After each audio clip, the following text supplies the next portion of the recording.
Good morning, afternoon, and evening, wherever you are. It is now 4 a.m. here on the beaches of the Pacific Coast in the United States, and I am here with you to celebrate the Summer Jam live stream. Now, we are getting you ready for sale number 4 in a series of 5 weeks of Summer Jam sales with more announcements on that to come.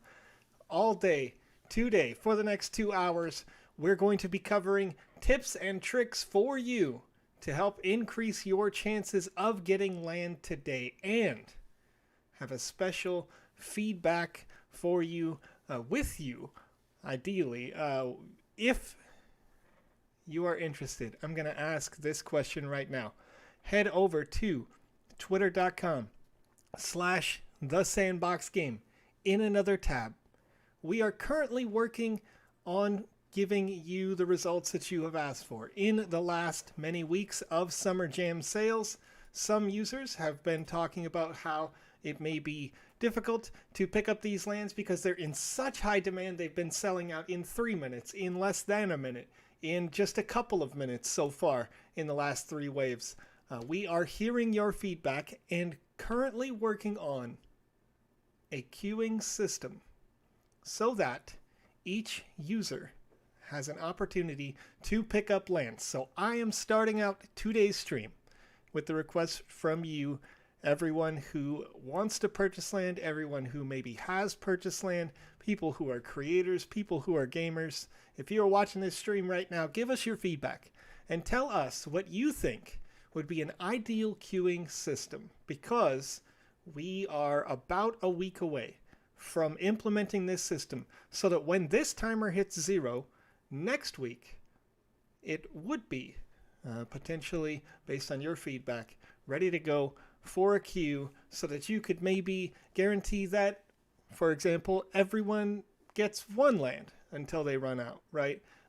Coming in every minute or so, a new user, or potentially coming in a wave of 100 users, or guaranteeing that each user could only secure 1 to 3 lands, something like that. Give us your feedback. Let us know what you think is the ideal queuing system over on twitter.com.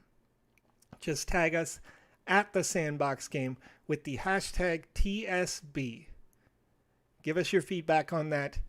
We want to know what you think a great queuing system would be so that we can increase your chances of getting land not just this week, but next week and in the weeks going forward.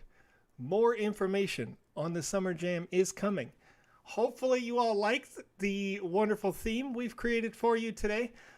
We are going to extend the Summer Jam a little bit with more details on that coming later, I believe this week. I've got something coming out in the news piece here in just a few hours with information on that, so check that out. I will be answering your questions here live. Of course, the purpose of this stream is not just to help you pick up a land today and increase your chances in doing so, but it is also to answer all of your begging questions. Whatever you are thinking, maybe you've never introduced yourself with the Sandbox before, maybe you're coming from another NFT community and this is your first time. We could talk about land, we can talk about assets, we could talk about the marketplace, we could talk about VoxEdit, the asset creation software, the game maker, or anything else that you're interested in with regards to the Sandbox. And I will get those questions answered for you throughout this stream in the next hour and 55 minutes or so. About every 15 minutes, I will also go over with you the top 6 tips that you'll need to know to increase your chances of getting a land today. Hello, everyone. I appreciate you in the chat. I see all those hellos coming through. Hi, how are you? You can see that I'm hanging out in the beach today, and I got my cool drink so I can make sure I can get everything answered for you today. Daryl Tewksbury asks right away, not sure about the price. Is it 1,011 sand? It would be 1,011 sand for all of these light gray tiles that you can see here. So if you're interested in a 1x1 land and you don't want the premium lands that include the additional assets for your game creation, for your showcasing in an art gallery, something like that, then you can pick up any one of these light gray tiles as they come on a first come, first served basis today for 1,011 sand. Absolutely. So you're right on about that. If you're interested in the premium lands, you want to get the additional assets, it would be 4,683 sand today. And the estates that you see labeled as on sale at OpenSea, when that timer hits 0, we will be working on adding those estates onto OpenSea.io. Those links will go live. All you have to do, if you're interested in participating in these auctions, is click on the on sale at OpenSea parcel that you're looking for. Click buy estate. It's going to open it up in an external website over at OpenSea.io. When it is active, this will not say this page is lost. It will bring up that auction. We got about 24 hours on those auctions here today. Potentially 48, but I'll get more feedback on that as we go here from my support team that I will look occasionally off and to my right to get some answers on that. So this, if any, this parcel may be a 48-hour auction, but I believe it's a 24. I know that all the others are. So again, when we get to the end of the timer today, each one of the light gray tiles will be available on a first come, first served basis. So these tips are with the intention of helping you get those land sales quickly, easily, and so far it's been a pretty big success. As I mentioned at the top of the show here, the first sale sold out in 3 minutes. The second sale, we had so much new demand, so many people excited about picking up land that things chugged along a little bit for us. So we optimized, we added some more servers, we got things, this brand new map that you can see here. I'm going to give you this link later if you don't already have it. You may also be able to read it at the top of the screen. I can't recall. And then we've got the, of course, premium lands, but each one of those sales, by sale 3, we sold out the 400 in the last wave in less than 1 minute. So super popular. Over 300, I think it was 350 or so unique users for those 400 lands, somewhere in that ballpark. So it was very, very quick. We expect this to be, again, high demand today, and we'll see a quick sale very likely. But thank you again for joining me, and let me get some of these questions asked out right away. Lucky189 asks first, how many lands are available in the sandbox, right? So if I click return to full map here, you'll see a lot of lands load. All these sections that are popping in here with green, predominantly green colors, are lands that have already been sold, and the green represents what has already been minted on the blockchain. Okay, so what that means is among all of the lands that we have total, these are already gone. Essentially. So down here in the very bottom right, you see this corner that's kind of popped in next to CoinCheck under Binance right there. That is and represents the furthest southeast that any of these spaces will ever go. And then as we head up and to the left, you'll see this kind of dark area up here, this dark blue above and to the left of Binance. This is the furthest up and to the left that it's going to go, or the furthest northwest, right? So among all of these spaces, we've got a 166,464 lands that will ever be, all right? And we are well past now, 50% sold on these sales. Sales should continue through the rest of the year, potentially into 2023, depending on demand, depending on your feedback, our plans, that sort of thing. As we go, we are potentially going to accelerate these sales simply because there are so many of you that are excited to create these user-generated contents, make great experiences in the sandbox, and get them ready to go in the metaverse. So we'll see, again, how that goes. We do listen to your feedback regularly and try to get those things out there to meet in. We've got a nice new wave of partners that have come in as part of that. We've got you guys all obviously super excited about creating content, and when those things collide, we can potentially accelerate that release schedule. But more details on that as they become available. How many lands are in the sandbox right now? Well, using that tool, I'm going to go ahead and head on back to OpenSea.io to show you the easiest way to see that for yourself at any time. So what I do when I want to look up how many lands have already been minted, how many exist in the wild right now, You can go ahead and type in sand, and the verified check mark for the sandbox is on here. This is a verified collection, so you know all those assets are, at least some of these bundles are going to include a piece of the sandbox, right? But if I look at the left here, I click on, let's see here, type, there it is. You can see the land type here. And this number does not necessarily represent all of the lands that are on sale, but it does show you all of the lands that have been minted to this point. So 89,243 lands have been minted so far, which is a little ways beyond that 50% mark, as I mentioned just a little bit ago. So these lands have started. These sales have been ongoing since 2019, very late. I believe that was the very first sale. I started participating in land sale number 2, just like you watching this stream right now. And at that time, there were no streams. Land sales had it had a lot longer to pick up the lands. So it's fun for me now to see, back when I started, you used to be able to literally click on a land and build your own estate based on, clicking on one, buying it, clicking the next, buying it, right?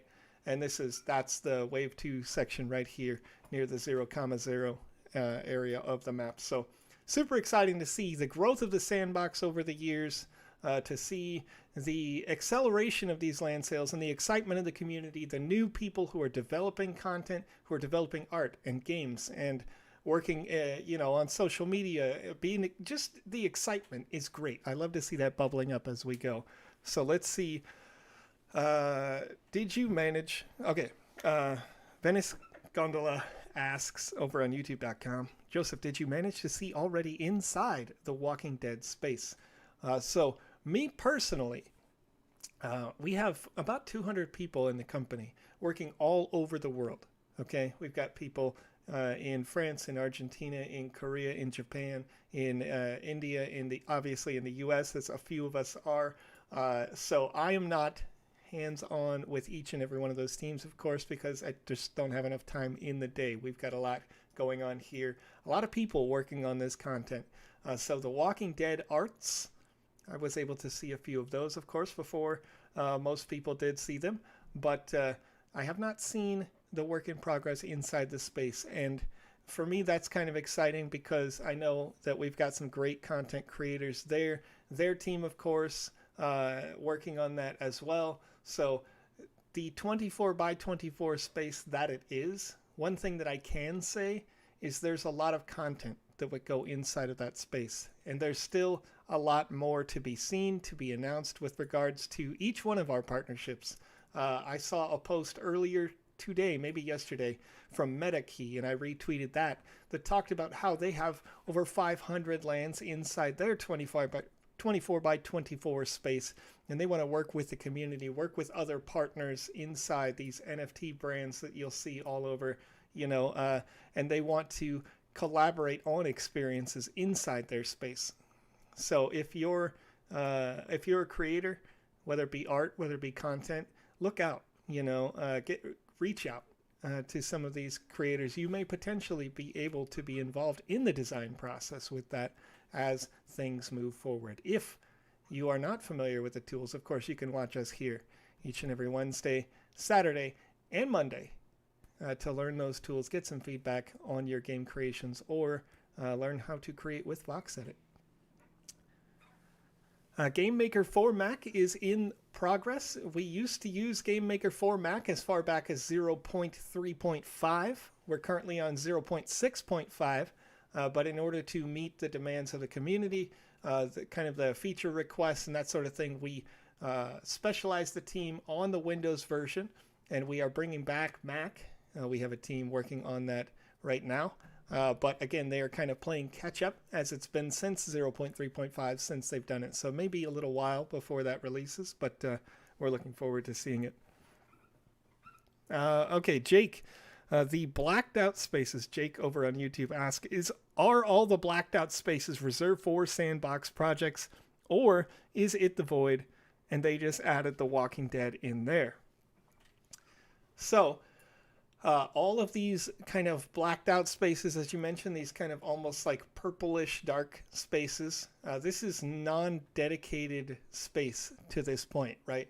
So you can see where we have these kind of white outlines here on our sale that we have going on today. You can see that white outline, and I can define that for you more in just a second. So this space, this area, before we had partnerships agreed, before we had scale of this sale agreed upon internally, and location where we wanted it to be, used to be just like the rest of that, where it was just this plain kind of dark purple blackish space. And we will be working on, as of course The Walking Dead, as you mentioned, is kind of in a void.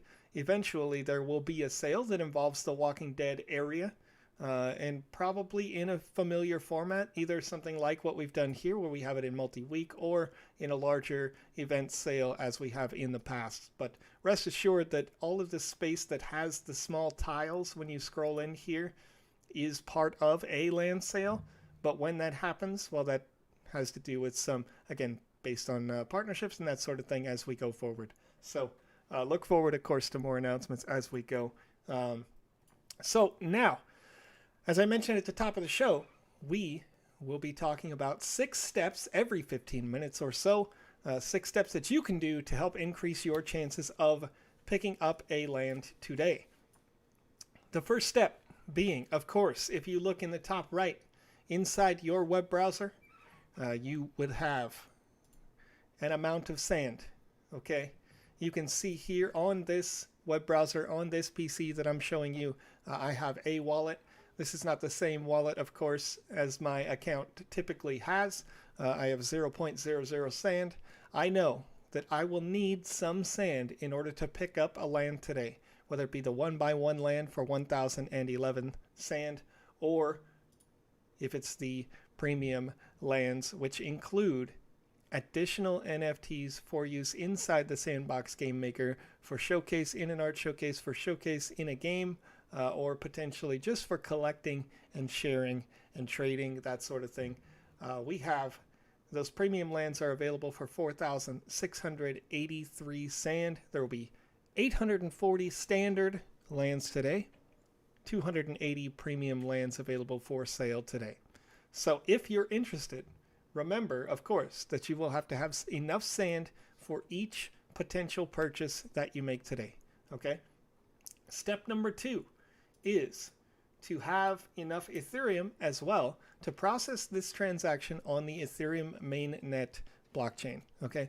So what that means is that as this starts up, in order to verify it on chain, to verify that you are the owner, to mint the object into your wallet, you'll need to pay a small transaction fee today, and this number is going to change throughout this stream.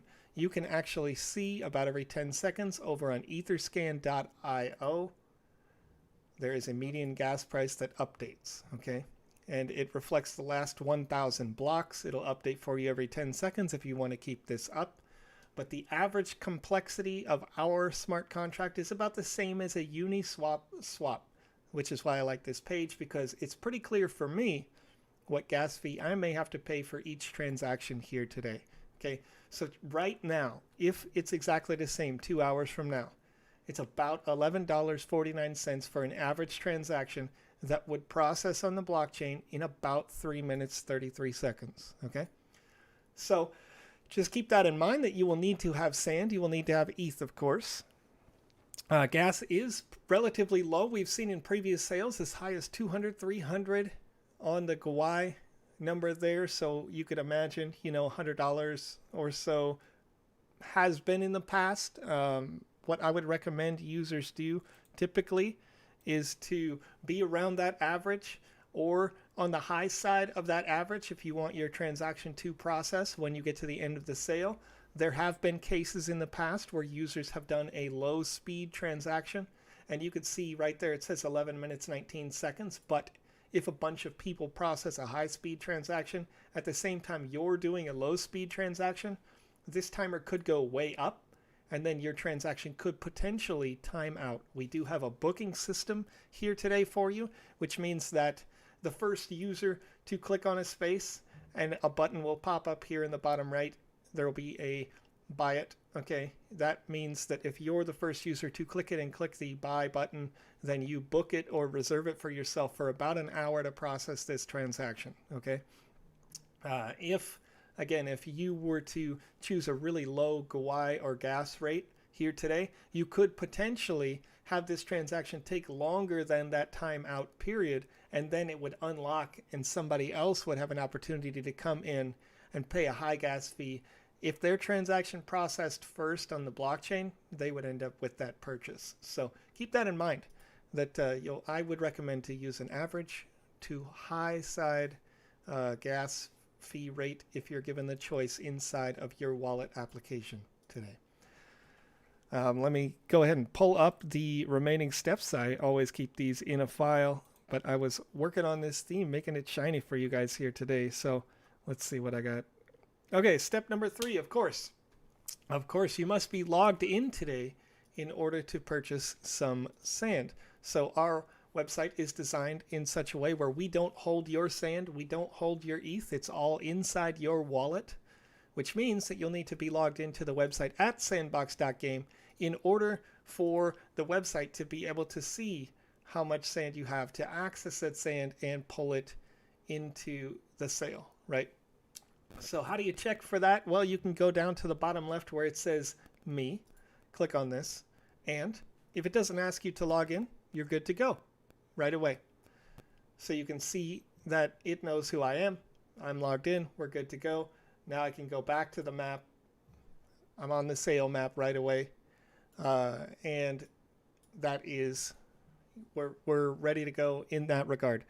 Secondly, of course, you will also need to be logged into your wallet applications. So inside Brave browser, which I use, MetaMask is built in. It's the same as the MetaMask you may have if you have Google Chrome or Opera or another service where you can click on your wallet. And if you're like me, when you open up your wallet application, it may ask you to log in. So being logged in is going to save you time in that final moment to make sure that you can get that transaction processed. You'll want to be logged in here as well. If you logged in now, you should still be logged in when the sale goes live, as long as you don't clear out any cache data of your browser. But that is step number 5. I would recommend that if you've had your modem or router on for the last week from one sale to the other, or you've had it on like me for months, maybe restart that modem or router to optimize your connection quality right now. A lot of users have reported in the past, maybe they're on Wi-Fi, or maybe that's, it has a lot of cached or temporary data saved inside of your modem or router. Many of them will do that on purpose so that they can load websites faster for you. But what can happen in a sale like this, regardless of whether it's here on Sandbox.game or in any other, like maybe you're buying concert tickets, if the website was meant to refresh at the end of a timer, your web browser or your modem router might think that it knows what that website is supposed to look like, and what'll end up happening is you're not seeing real live information, and you could potentially miss out on a sale for that. So I would recommend restarting your modem router if you haven't already, and then just load up the website and hang out and have some fun. Alternatively, of course, you can, or additionally rather, you can also clear the cache data inside your web browser to help avoid some of these issues. If you do that, just keep in mind that all the other steps I mentioned, you'll probably have to go through those again. You'll have to relog into the website, very likely, or you'll have to relog into your wallet, that sort of thing. So just if you're interested in clearing the cache data in your browser to help again optimize that process, then just keep that in mind that you'll want to relog into those things. And I'm going to go over these steps again about once every 15 minutes or so as we go closer toward the sale, and then between those I'll be answering your questions live. So let's see if I can get some of those. Venice Gondola says, wow, 1011 sand? I was so lucky to get sand 8 months ago. I in my opinion, we're lucky to have sand any given day of the week. And I say that as somebody who has had sand. I can tell you that probably about a year ago, I bought a bunch of sand, and it wasn't for a lot of money. In fact, I think it was, 9 months, or no, probably, yeah, 9 months to 7 months ago, something like that now. And I think it was like 3 cents for a sand at the time, and I bought like 330,000 sand. And I did the silly thing, right? I did the crazy thing, and I was like, oh, I'm a smart guy. I'll make some trades and I'll do some things.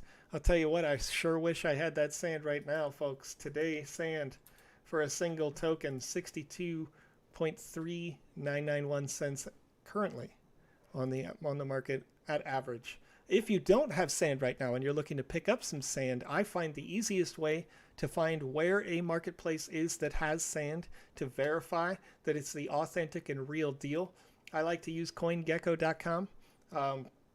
Again, this is just Joe personally, where we have done a thing with them before, but they're not like a sponsor or anything. I just love what they do because I can go over to the markets tab right here. If you're seeing where the graph is, you can click markets, and they've got all of the pairs that I can click right here. So whatever your local country is, if you live in Korea right now, you can see the Sand Korean won right there.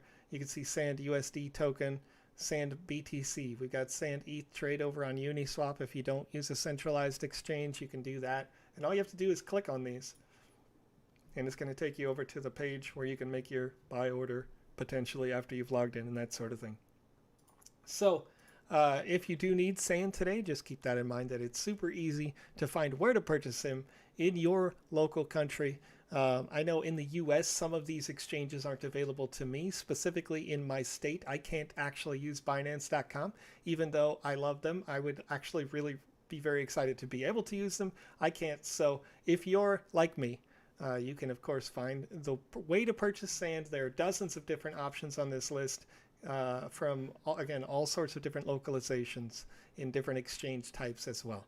So let's see if I can get some of these questions answered here. Monastic Crypto wants to see my wallet. Well, Monastic Crypto, it's been a pretty good week for me.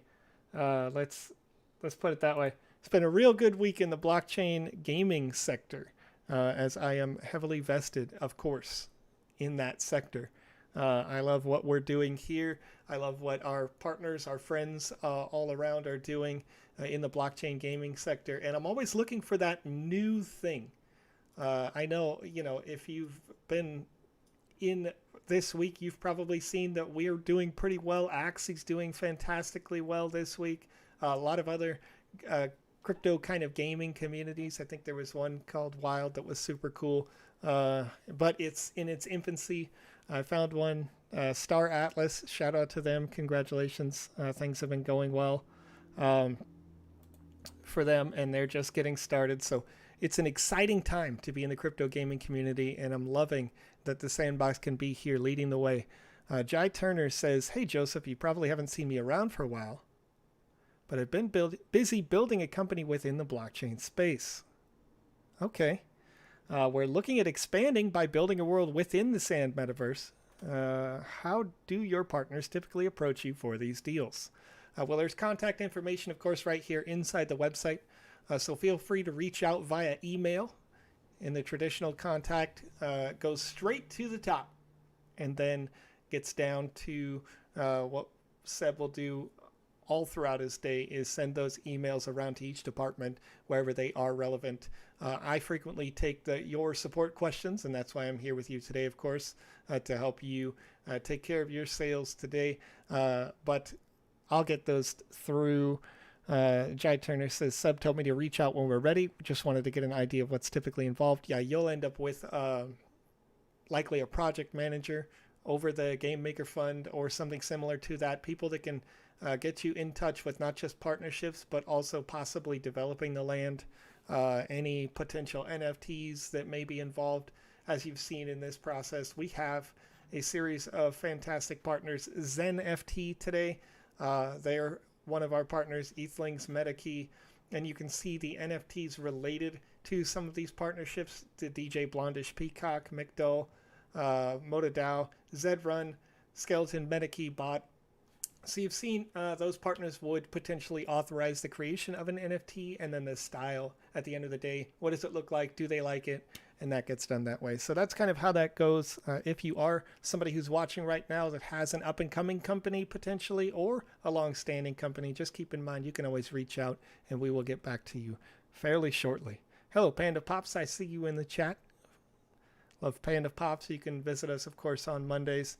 I heard that Panda Pops was the featured content expert in our Sandbox certification program that we are doing in partnership with Inside Participate over on Twitch or participate.com. How much for a 1x1 land? Non-premium. Well, you can pick up a 1x1 land in the standard format, which is just the land NFT all by itself, 1,011 sand tokens today. So that price will always be that price. If you have sand, you picked it up maybe in a previous sale or before a previous sale, maybe you pick it up today and you hold it for the next 5 years. As long as we are directly selling the land, the gray tiles that are just land will always be 1,011 sand. So rest assured that if you had sand today, you know, folks, I talked about this last week.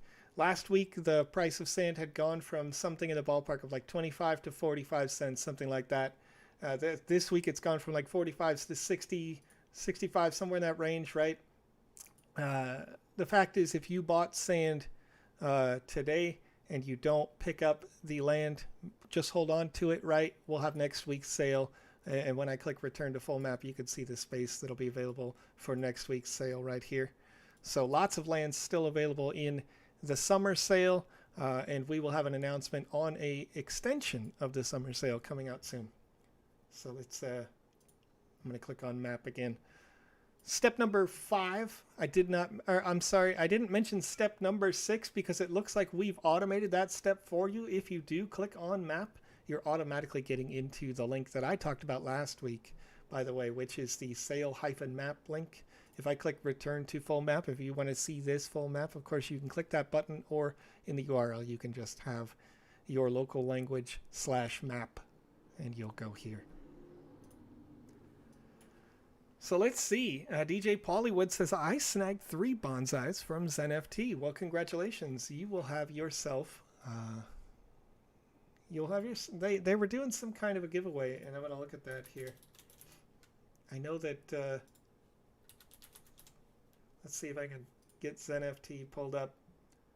This Thursday at noon UTC is our TheSandboxGame land sale. That's right, that's today. All bonsai holders will be able to claim the unique Sandbox bonsai item shown below. So as part of our agreement, we're doing that. For anybody who owns a ZenFT Garden bonsai, you're also getting this representation that'll be in your wallet, ready to go, ready to use inside your experience in the sandbox. So nice little addition, and thanks for bringing that up, DJ Pollywood.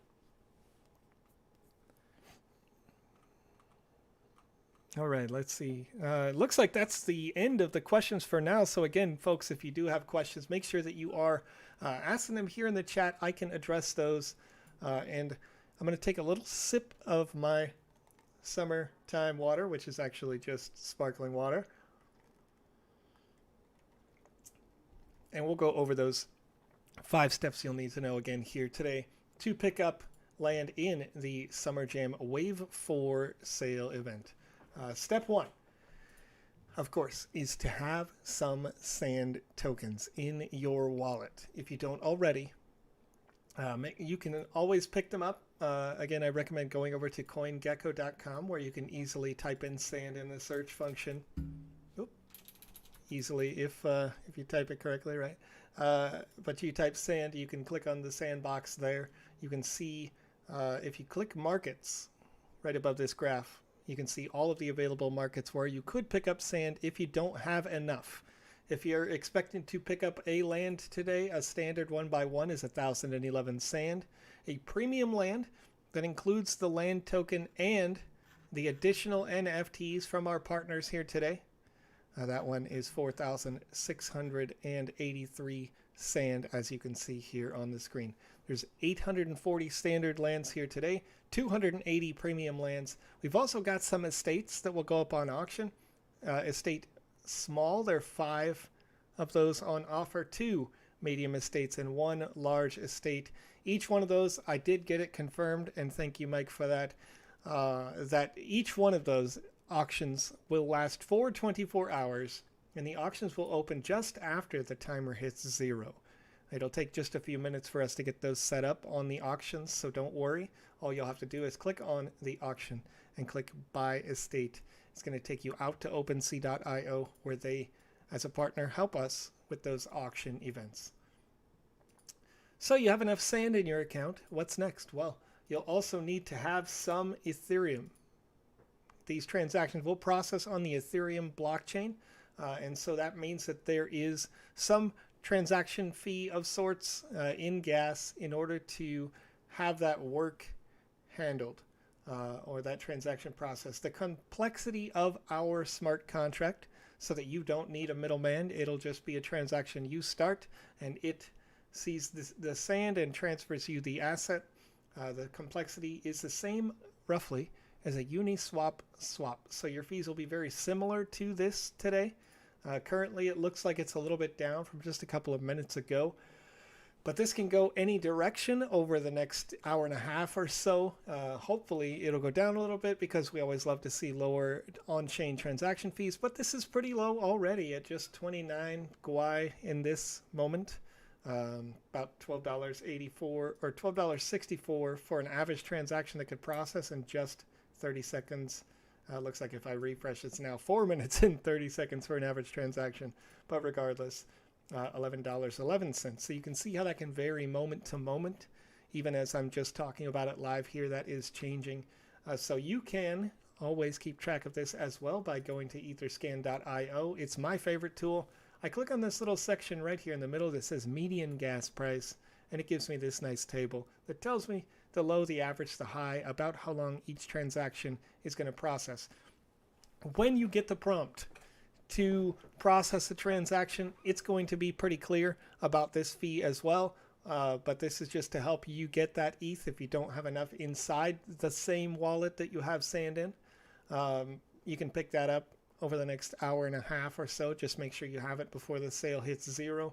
And then I would advise that when you do get that pop-up, that you don't choose the low speed transaction, just in case everybody gets excited. And I know that we're going to show up on this top 15 most popular gas guzzlers for this sale. We've been showing up there every week because people are excited. They want to get in there.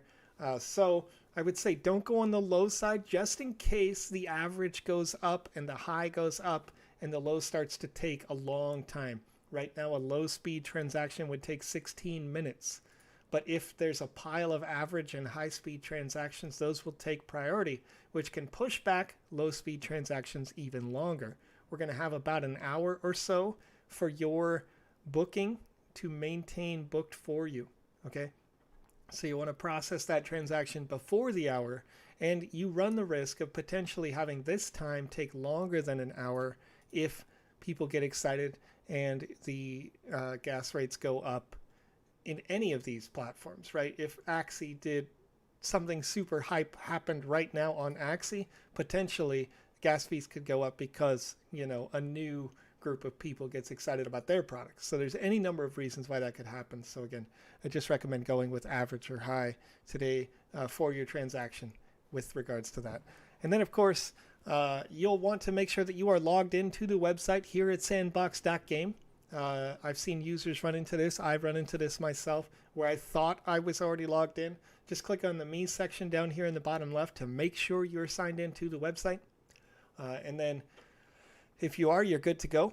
If you get a little prompt that says, hey, sign in, which can happen, it'll auto log out. I think about once a month you'll need to relog into the website, but it's potentially, potential that you'll need to sign in. You'll also want to be signed in with your wallet. So if you click on your wallet, whatever it is, whether it is a Bitsky wallet, it could be an Arcane wallet if you've signed up with the social options. It could be MetaMask, which you see here on the screen, built into Brave browser for me. Maybe for you, you're using Chrome or something, you'd have a little icon on the side and the top, something like that for that. But you'll need to be signed into your wallet in order for the website to give you the prompt to make the purchase. Okay, so make sure you're signed into that before the start of this sale. And then potentially one of the biggest pitfalls that people run into is their web browser or their modem router potentially storing temporary data from a website, this website or another, right? Cache data.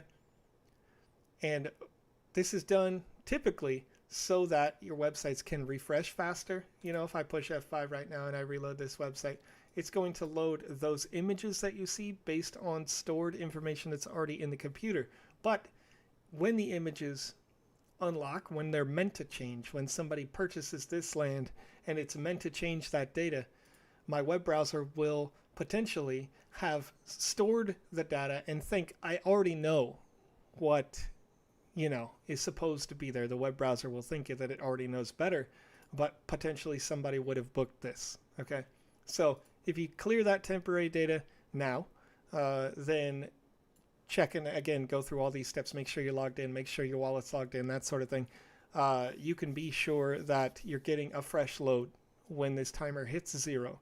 Everything that moves in here that I'm moving right now, that will refresh automatically when the timer hits 0. And when it does, you'll be able to then click these. Then there will be a button that says buy, but only after the timer hits 0. And in order for these to refresh as fast as possible, these are the kind of optimizations you'll want to do. So let's see what's going on in the chat here. I read the Sandbox move to Polygon network. When will it do that? Well, we have some different subsystems that are already integrated with theirs, but it's not all fully done, so we're not pushing it live to the community just yet. But that said, we did partner with Polygon because we're interested in a lot of things. Obviously, the increased transactions per second is nice, being as they are a layer 2 environment. Also, it is a lot more ecologically sound, and we're all for that. We've done a lot of things to help offset our carbon footprint from the Sandbox recently, not just with the Polygon Matic, but also been making sure that rainforests are replanted all over the world.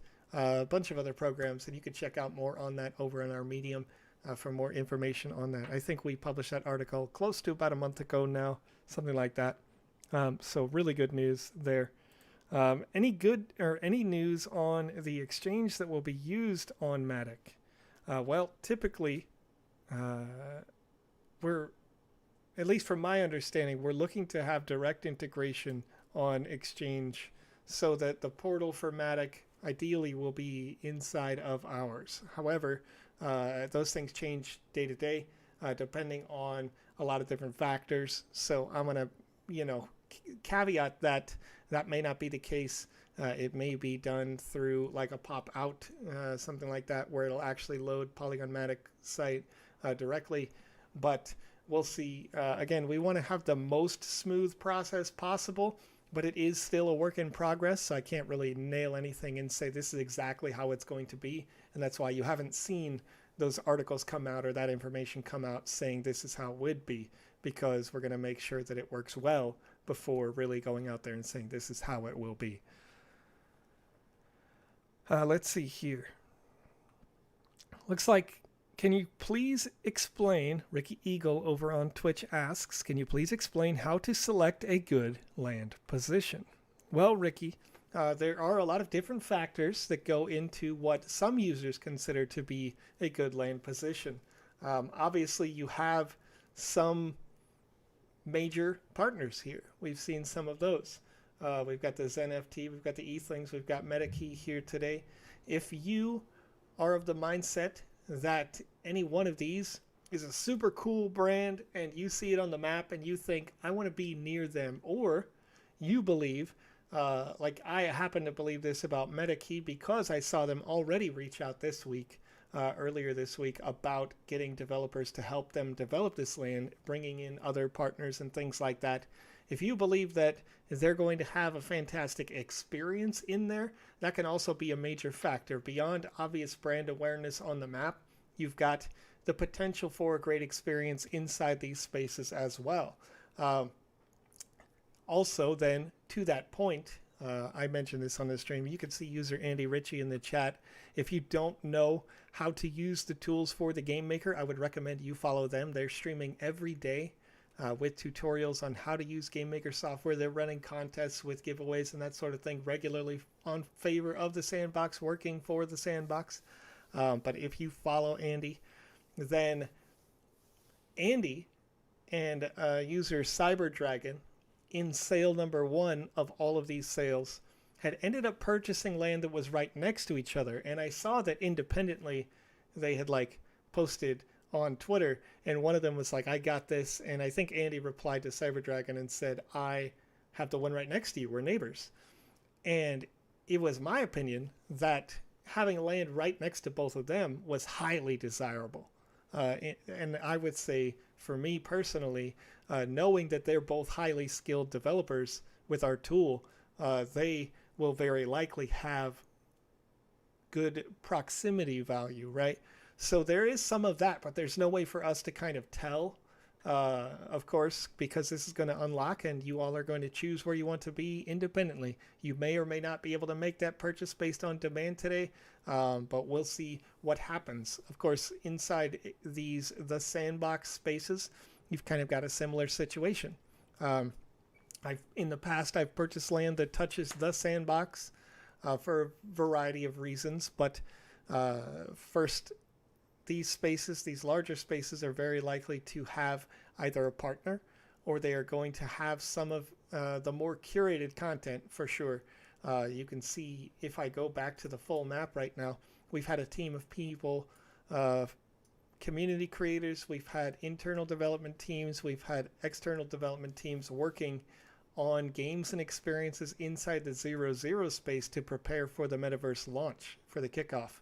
And in doing so, this 0-0 space, ends up with some desirability to be around it, right?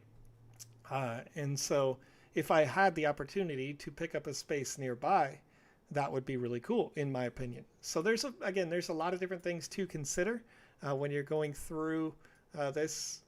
And it looks like there may have been a little quick update, maybe another server coming up or something like that here on the website. So there it is. Andy Ritchie says over 50 NFTs given away through the stream on Andy Ritchie's live streams. So if you haven't seen them, check them out. Also, negative 3109 is the spot. They got a 2x2 there. So again, there was no way to tell, of course, during the sale itself. But, of course, there was, when it was all over, when it was all said and done, I thought to myself, that's highly desirable. I would have loved to be right next to that if given that opportunity in the moment, if I would have known, if I could have seen the future. Stevie09 says, love the theme, Joseph. Thanks again for another helpful stream. Well, I appreciate you, Stevie. I created it just out of spontaneity because I was like, you know what? We've got 1, 2 more than 2 of these summer sale events still left to go, and more news will come out on that soon. But the summer sale still had these 2 weeks guaranteed for sure. And I was like, you know what? Let's spice it up. I try to wear the holiday sort of summer shirt. I have just a couple of these, but we want to have some fun. That's what we're all about here.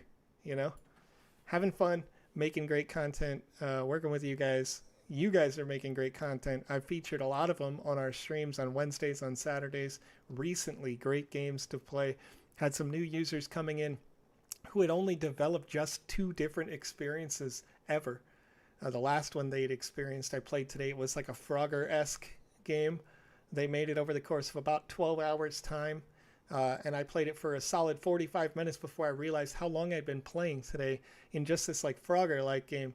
And it was like, that's the kind of That's the kind of future that we can see. Somebody who's just a couple of weeks in making great content that's engaging and a lot of fun. So that Frogger game, I forget exactly what it's called, but I know it's on like page 1 to 3. It's like, it sounds kind of like Crossy Road or something to that effect in the gallery on the Sandbox Game Maker. So if you look it up, if you could find that name, I'll give them a shout out here in just a sec. But got an hour and 10 minutes or so, a little less than that before this sale starts. So I'm going to get my sip of my summertime drink. And we're going to go back over those tips and tricks for you today. Before I do those tips and tricks, though, I do want to give a shout out to you if you're watching. Each one of you has an opportunity to give us some very valuable input. Our team on the back end, you haven't been able to see it yet, but just like what we did here where we optimize this map, we're continuing to optimize based on your feedback, and we would like to hear from you what you believe would be the most optimal system if we introduced a queue for this. And how a queue system typically works is that you would arrive in a time like this. Maybe an hour ahead of time, maybe 15 minutes ahead of time. And the pool of users that are in the queue would, at 0 time, be randomly assigned a position at random. So this would replace the first come, first served sales. Okay? And then from there, based on your feedback, we'd like to know what kind of system you're interested in. Should we unlock 100 people to be able to purchase at a time? Should it be one person at a time? Should it be limited to one land, limited to 3 lands? How should that process go? Give us your feedback on that. I'm familiar personally with a system from NBA Top Shot that I like a lot. If you want to see what a queue looks like, they're a good example of potentially finding a stream from their content, but it doesn't have to look like that because we're listening to you. And we want to know what you think is the best possible system for a queue timer. So go on to twitter.com, tag us at TheSandboxGame with the hashtag TSB. Let us know what you think we should do for a queue system there. We're going to be reading those for as long as you guys want to give that feedback. We'll continue to listen to you. So we see you, we hear you on each one of these streams when you're talking about what we can do to improve. We've tried to make that happen here. Just last week, we introduced this sale map with the intention that when the timer hits 0, you would just be loading this portion of the sale map. We've optimized that to operate as expected for this week, and we're looking to move forward with better systems every day. So just let us know. Lewy Kobzak says queue system's not perfect. You have to provide a moratorium to sell land for 1 year after buying. Interesting. That's an interesting idea, because then it would only have potentially developers themselves. But with the nature of the way that the NFT is currently minted, because it is minted into your wallet, it is currently at your discretion totally to do whatever you want with it, because it's minting from a non-existent point into your wallet directly. So in order to implement a moratorium, it would mean a complete revamp to potentially having land not in your possession, which I think personally, then, and this is just me spitballing in the moment here, thinking out loud kind of,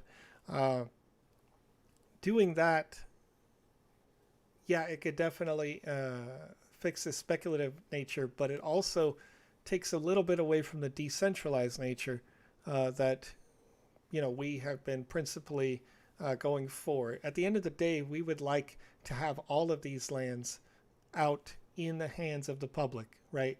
None of these, like all these blue squares right now, are meant to be for the developers. If you are a developer that's interested in making a game and not just the idea to purchase land, if you have already practiced with the tools, you've got a great idea, you can always pitch that idea to us through the Sandbox Foundation Fund, okay? You can go to fund.sandbox.game or gamefund.sandbox.game. There's a program for our artists. there's a program for developers. Your idea could potentially get you a grant of direct ownership of a piece of land in a desirable location, purely on the basis that we'd love to see what you're making, right? And we've given out grants before. The people who are working on this space at 0,0 in that area right now are coming through that foundation fund itself. And that fund expands with each one of these sales as well. A portion of each one of these sales here today will go to that fund. So that allows us to have that content focus internally. And then also we're working hard to promote the content focus externally to help people with the tools and create a nice pipeline for content creation all throughout the metaverse. So coming in from different angles for sure. Boggs Binny over on YouTube asks, are 1x1 and 3x3 spaces a set price? Well, Boggs, the 1x1s are a set price, but the 3x3s, these auctions that you see where it says on sale at OpenSea, those are not set prices. So as the nature of an auction goes, people will be able to bid on these until the timer hits 0. And then if somebody has bid in the last 10 minutes, the timer extends by an additional 10 minutes. So these auctions will last about 24 hours. They'll go a bit longer than that as people are bidding in those last final moments until they come to a resolution. However, the 1x1s, these light gray tiles that you see here on the screen, and the 1x1s, the premium lands that include the additional assets, these are available at a set rate here today. And these are the first come, first serve in this sale. This may be the last first come, first serve sale we have, but we'll see where that goes coming up in the next week. As it is, how much is it? Well, we've got 840 standard 1x1 lands that are just the land itself. That's 1,011 sand tokens here today. And then the premium lands, 280 total parcels that you see on this map up here. All the yellow lands will always include the additional NFTs and the land NFT. That's 4,683 sand to do so. So inside, of course, we've got our partners that we're featuring here today, ZenFT, Ethlings, MetaKey, and you can see the assets that would be included if you were picking up a premium land right here. The DJ Blondish Peacock. DJ Blondish will be in next week's sale as a featured partner. McDull brand, that was in last week's sale. We've got ModaDAO, which is in next week's sale. Then Skeleton MetaKey Bot, that is part of this sale event. And Zedrun came through in week 1 with us here. So if you are interested in these NFTs, just keep in mind that you can pick these up only through the premium lands during the summer sale event. There's no other way to get those NFTs. So if you've got 1,011 sand, you'll also, of course, need to have a little bit of ETH in order to process this transaction on chain. Currently, the average gas rate is, for a 1-minute transaction, $11.87 at the complexity of the smart contract we have. We're about as complex on a smart contract as a Uniswap swap, which is to say that we put a certain amount of load on the network for ETH, which can change your amount of gas. So if you're not familiar, if I was to just send ETH from me to you, and it's just ETH, that transaction would pop up at the rate you see at the top. An ERC20 transfer, which is if I send sand from me to you, well, that's the low, average, high rate here. Uniswap swap, Uniswap is using a smart contract, okay? And they can be ending up being a swap from one asset to another, which is increasing the complexity. And that's where these kind of come from. A lot of people don't know that or aren't really familiar with that. So that helps explain why the fee is higher than what you see when you just look at the average rate here. But this is about what you would see if you were to process this transaction and you get that pop-up coming up from your MetaMask or your Bitsky or your Arcane wallet, and it asks you to authorize. So if you're interested in where we get this information or where I find this, I go to etherscan.io, and then there's a median gas price little text here. You can click this text and it brings you into this so you can look at this minute to minute and keep updated. But make sure you have some of that gas fee ready in the same wallet that you have sand in for your buy order. Another thing that has come up over the last couple of weeks, users have asked, can I use multiple computers? Okay.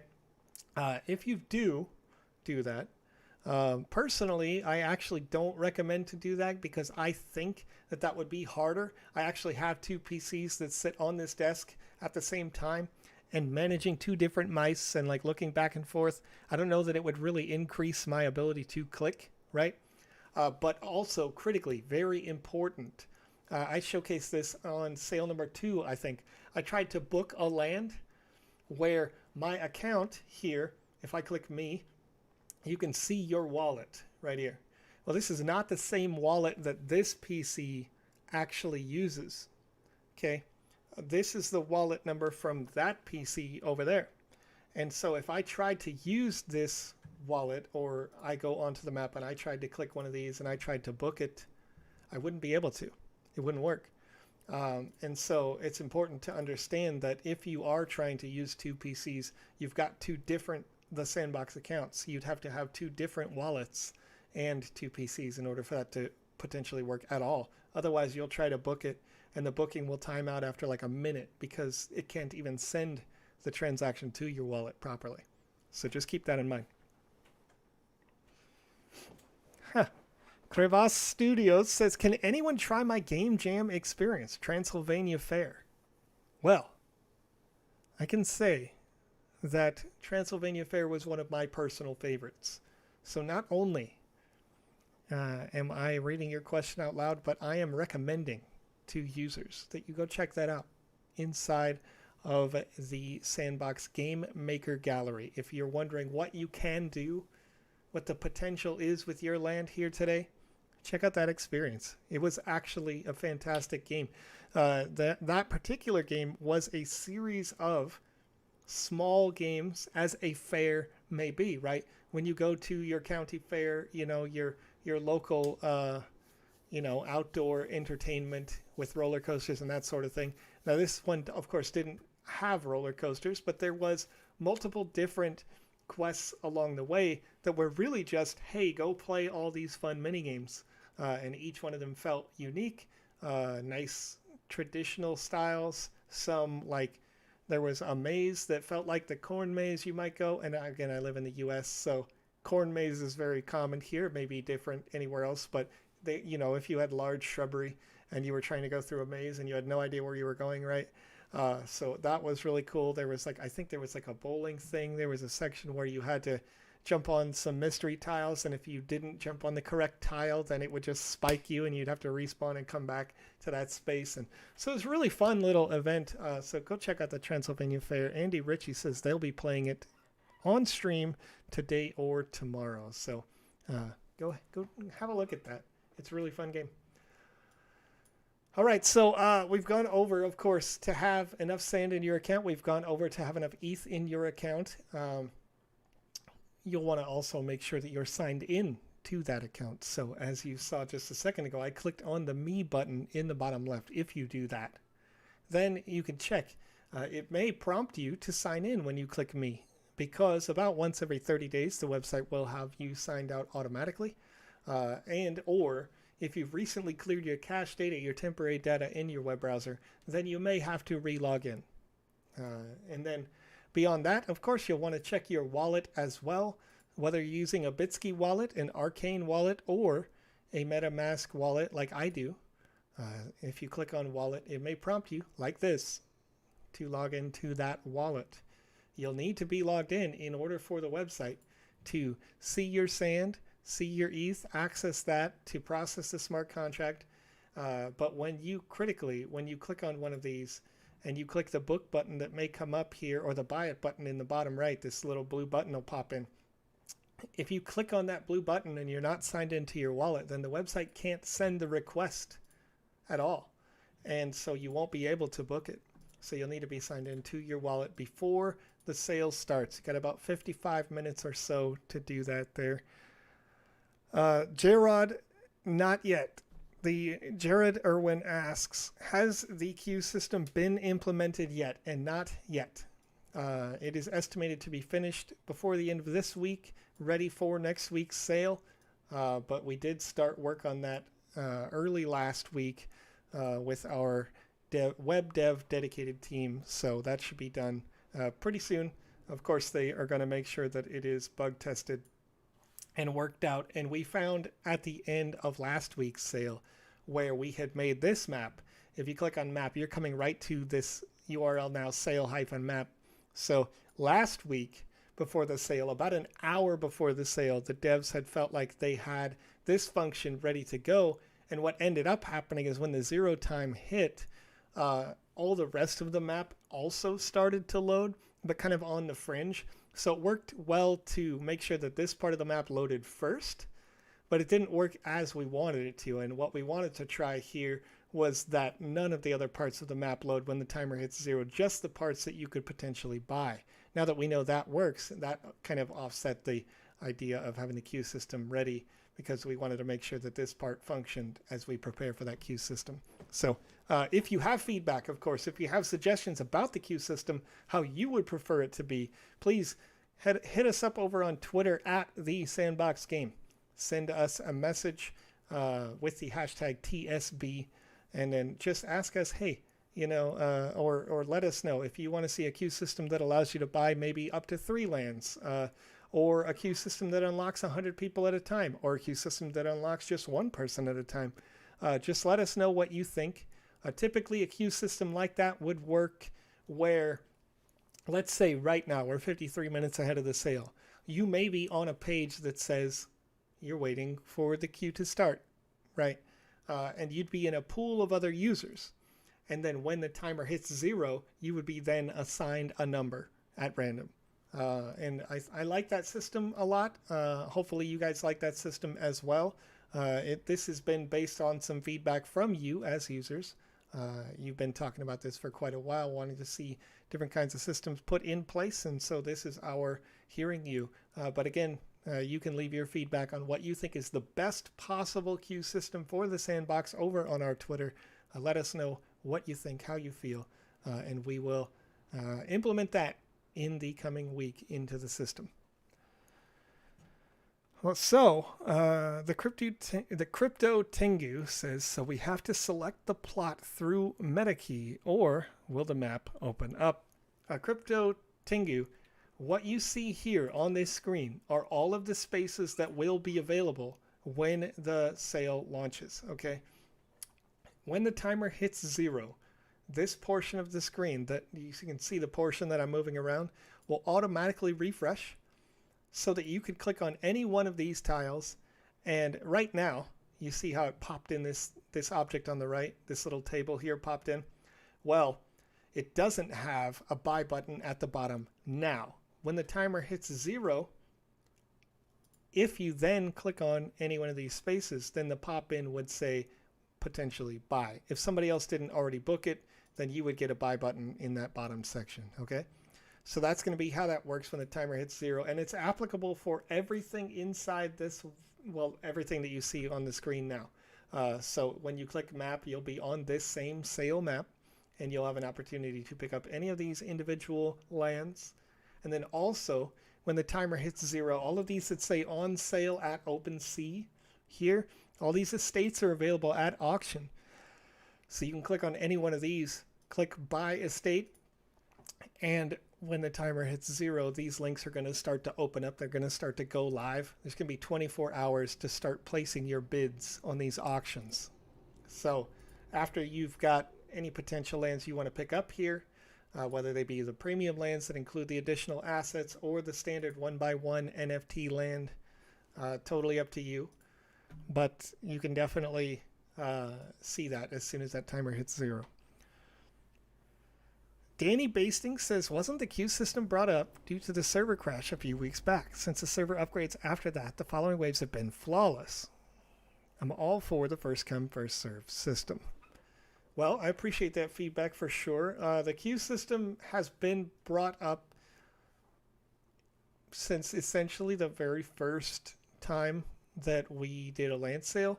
It is a very common question when it comes to, like our last sale sold out in just 1 minute to over 300. I think it was somewhere in the ballpark of 350 unique users, 400 lands sold out in 1 minute or less.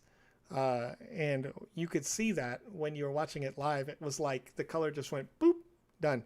And to that point, of course, yeah, it did operate kind of as expected. Obviously, everybody was able to get that transaction done very quickly.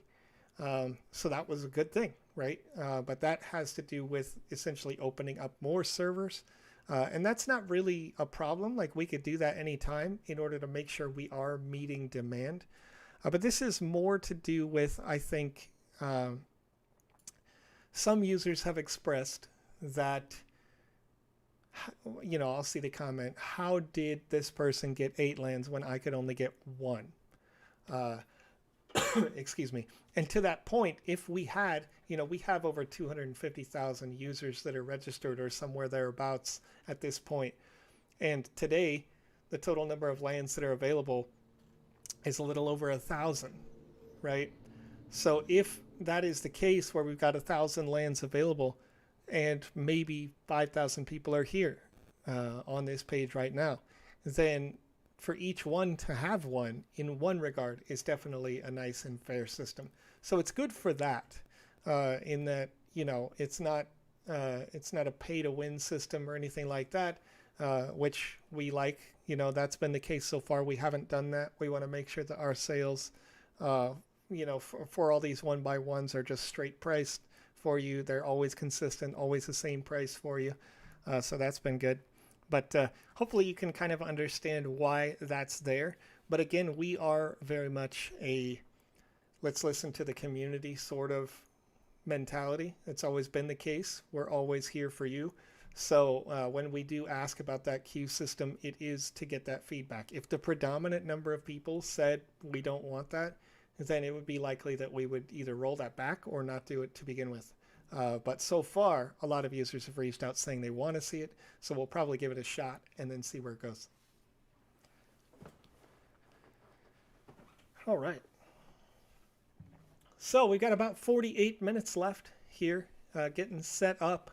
If there is any questions that you guys have while you're watching about the Sandbox, whether it be the game maker software, Vox Edit, which is used for our NFT asset creation, questions about the marketplace, maybe questions about release rollouts of certain features that you're looking for, I'll answer the questions as they come in to the best of my ability. Some things have to stay secret, of course, but I can answer quite a few different things right here for you, so please leave it in the chat.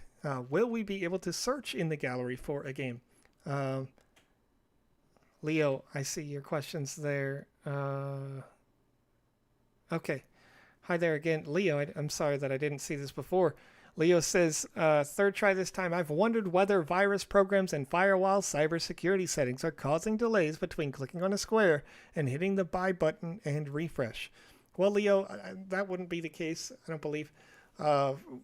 If the firewall or virus program allowed you to be on the page to begin with, you've got the data there, and you've got an open pipeline to the website. If you've never noticed this before, when you're on the full map here and you've got everything loaded, a user could potentially, let's say, F1 Delta Time is one of our Animoca brand's friends, sister companies, that sort of thing. If F1 Delta Time wanted to change this image this second, they could upload the image, and I've tested this personally myself, clicking on one screen to view it on the other to see how fast it happens. It's literally instantaneous. This is a live page, okay? So the pipeline is open. If your firewall or your antivirus allows you to be on the website to begin with, then you're good to go. And you shouldn't have to worry about anything in terms of when this timer hits 0 and trying to optimize that sort of stuff. Let's see. Will we be able to search in the gallery for a game? That is a feature that has been explored but not focused on, and I'll explain why. Right now, a lot of users are using the gallery. We can feature content in the gallery, and we will be featuring the top 10 winners. Coming up on the 17th here, this Saturday at 1800 UTC, we will be having an awards ceremony for Game Jam number 4, where we are giving away 300,000 sand and 10 land NFTs to the great creators who submitted the top 10 games in our latest Game Jam. Okay, we're going to feature those top 10 games inside the gallery, and so those are going to be right along the top. So we have that function now. Excuse me. In terms of search functionality, of course, that would be, it could be very useful. I personally would love to see that in terms of a Wednesday stream. However, if that is going to retract or detract away from the development team's time from building the metaverse client, I have access to that client. I see what the client is doing, what it can do, and the new features that are rolling out there. And I would agree from that perspective, having seen it on the inside, that their time is better spent making sure that the metaverse client is exactly as they want it to be. So I'm okay with the idea of not having search function, because there will be a search function inside of the map. Excuse me. You can see in the top left that my screen says alpha. Yours won't say that, but that's only because of the permissions that I have. I've got this map, but in the metaverse, there is a zoomed in version of this map. It's just a little bit more zoomed in, where you can see all the individual sections, potentially like inside this meta key space right here, or inside this NFT space, the ETHLink space, right? Where you could see each designed experience in there, and their 2x2s, or their 4x4s, or their 3x1s, or something like that.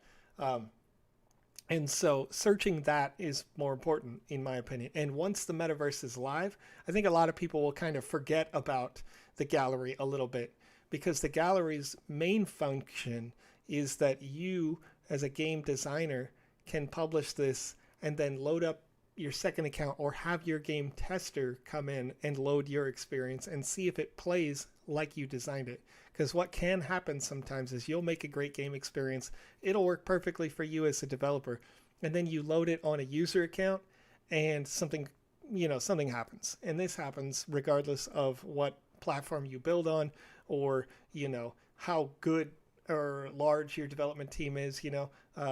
Years and years ago, when Bungie was developing Halo 2, I was part of their testing process for Halo 2 multiplayer and single player experiences at Microsoft headquarters. I live about 2 hours away, so it was inconvenient, but totally worth it to me. And so I go in and I do that experience. And again, we would run into the same thing. A dev would make something, it would work as they think that it should work, and then we'd take it into the, their version of a game client, their, final demo, what have you, and just totally break it and do something, shoot through a wall or something. And they're like, what, how did that work? So that's what the gallery is intended for at the end of the day. So I think that search function won't be that important when we get down the road, but just a little ways away now. So let's see here. Jared says, thoughts on the recent sand price spiking, making land 2 to 3 times more expensive than in the first wave. Any chances of a consistent dollar value in sand for future sales instead of the current model? Well, Jared, we used to actually do that back in pre-sale number 4.1. So it was a similar system to this in those pre-sales, and I'll show you kind of where that was. Right over here. In this pre-sale, there was this was done at $1 rate, right? And we introduced sand into the market, and this was about August of last year. Introduced sand into the market for the first time, and as soon as sand launched, the community at large said, all right, we don't want to do this anymore, right? We want to make sure that sand is the token that we pay with, so that there's a purpose for sand as a token. This is the initial launch, and of course now there's quite a bit more you can do with sand. We're going to have it, down the road for governance. You can stake sand currently. You can purchase assets in the marketplace now. And of course, you can buy land here and many more things as the roadmap continues. But users said at that time, let's peg this to sand tokens. And in presale 4.1, there was a 10% discount off of the given rate. So we had at the time took the USD dollar value and we said, okay, how much is that in sand? And that's where we got the number we are today. 1,011 sand comes from that. Okay. And we've stayed consistent with that. And then over time, of course, as different users see different value propositions, different reasons to use and have sand, then the price in US dollars has gone up. But the price in sand will always be the same. So that's important to know. And when we're in the play to earn ecosystem and you're earning sand, then you're probably going to be more likely to not really worry as much about what the US dollar value is minute to minute, potentially, unless, of course, you're earning sand and immediately selling it. But that's totally up to you. So we are very much intended, based on the community feedback, though, just to be clear, to keep it at 1,011 sand for all time. Stephen S. says, Aloha. I was wondering if using a Ledger plus MetaMask account would have any disadvantage over just using MetaMask. Stephen, I've heard that, and if anybody's in the chat that can correct me on this, please do tell me if I'm wrong about this right away, and I'll get that out loud vocalized here. But I've heard that using the Ledger system with MetaMask works, but takes a bit longer.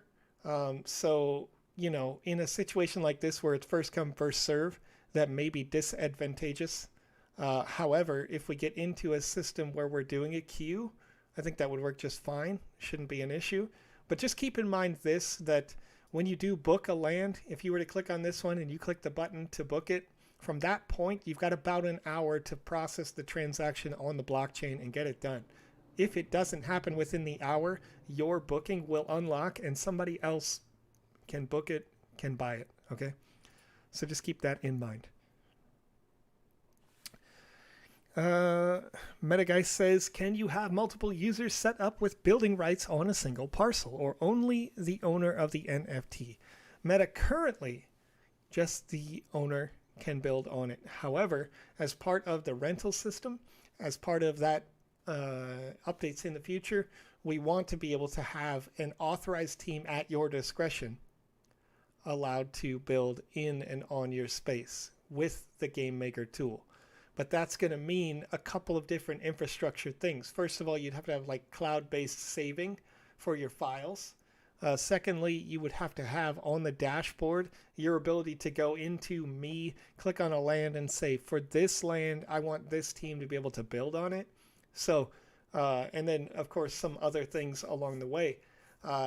So when that feature is ready, then we'll have it out to you as soon as possible, of course, but we are working on a variety of different things at different times. And our first priority right now is to make sure that you have a good metaverse launch, that you have seasonal content for that metaverse launch, that we have the gate pass that you all have reached out and said we want to see that, we want it to be effective for you, and effective for our seasonal content as well. So there's a lot of things going on in the back end that are going to take that priority, but as soon as the metaverse is out there, then we could start working on making it more feature filled. Okay. Will animated NFTs cost more to export or mint compared to equipment like a shield? No, Yashik. The 1155 assets, which are ERC 1155, is a tech we use for all the assets in the marketplace. Okay. The Shimmering Cutlass costs the same in terms of, you know, an ETH cost or other cost. When we get on Polygon-matic, it'll be a bit different. It costs the same as anything that's fully animated. The difference being the complexity of your transaction.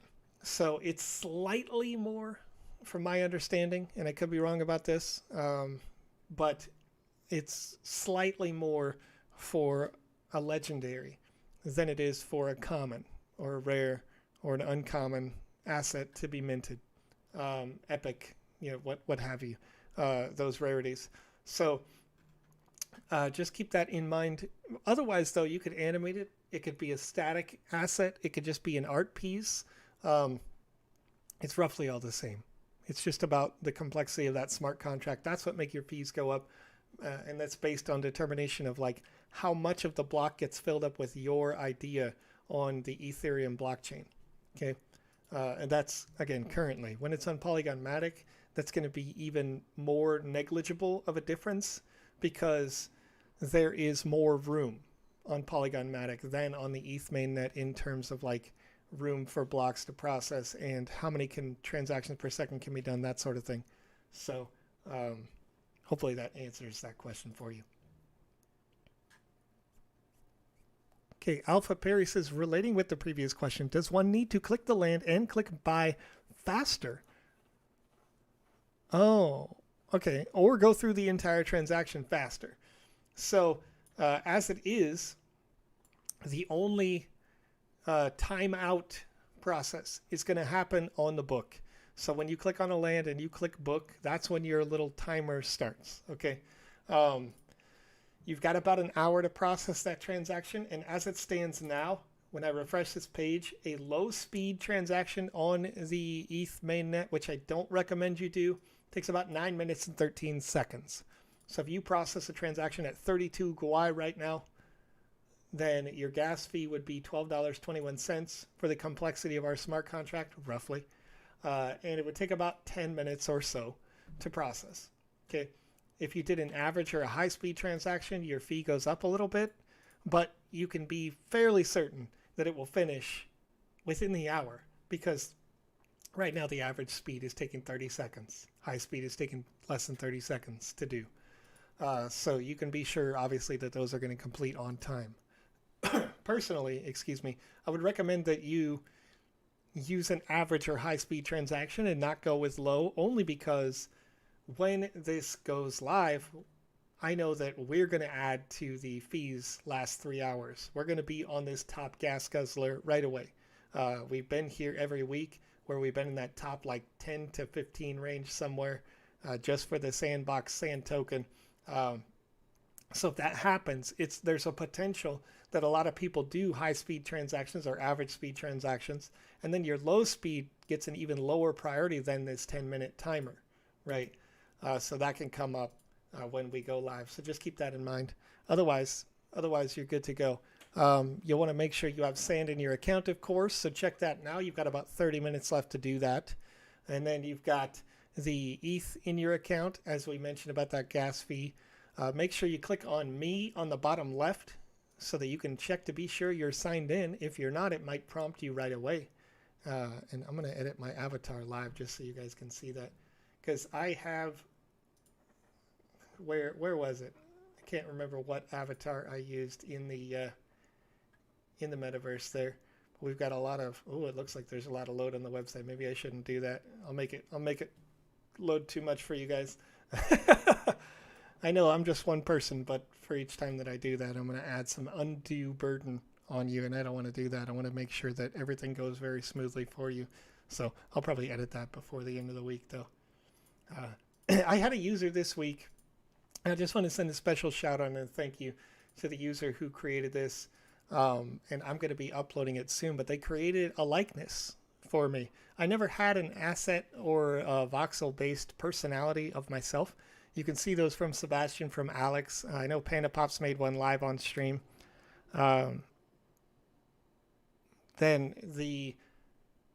Anyway, so they created this likeness, and sorry, I was just reading the comment. I'm going to address that in just a second there. They created this likeness, and I was super excited about it because it was weirdly uncanny. Like I'm gonna bring it up just for fun here. But if you want to know what you can make with the voxel editor, look at this. This is crazy. This being made in VoxEdit, each one of these components, each one of these parts, of course, mobile. This is based on the template for humanoid, standard template. So I could use this as an enemy. I could use it as an ally. I could use it as a primary avatar, but not this sort of avatar. If I back on that previous screen, it's not that sort of avatar. It's more like the kind where I could replace my primary with that. So pretty soon you'll be able to have an NPC of me, which I thought was like super wild. Special shout out to @CryptoPeasants for that. Just because I was I was having a laugh. I've had a lot of users ask me in our live streams that we do on Wednesdays, on Mondays, on Saturdays, like, where am I? Where's Joe? Why can't Joe be thrown into a game so you guys could literally throw me to the wolves, right? Or have fun with, have it in any way that you like as a dev. So now that's going to be possible real soon. But it was super well done. Like the most interesting thing to me is that I think the definitive likeness was that they made like my facial hair a little bit patchy over here, and it just made me laugh really, really hard. So Leo had mentioned the if you click on a landing, click buy, and it has this circular thing loading. And I'm going to mention this here. I'll show you on the screen.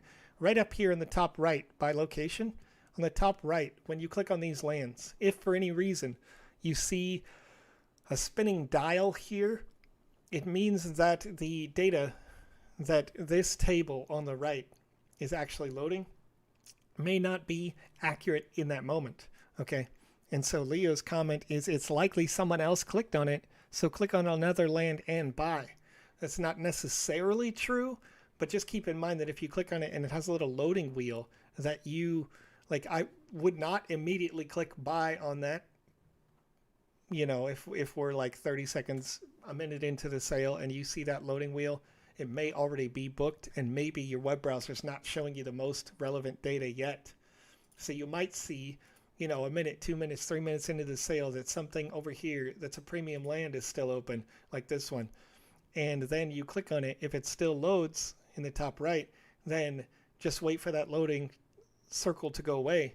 And if it does, and there's still a buy button, then you have a chance to buy it right there. So in the first second, you know, a couple seconds, of course, it's unlikely that two people are going to book, but it has happened in the past that two people click on the very same tile and click book at the same time.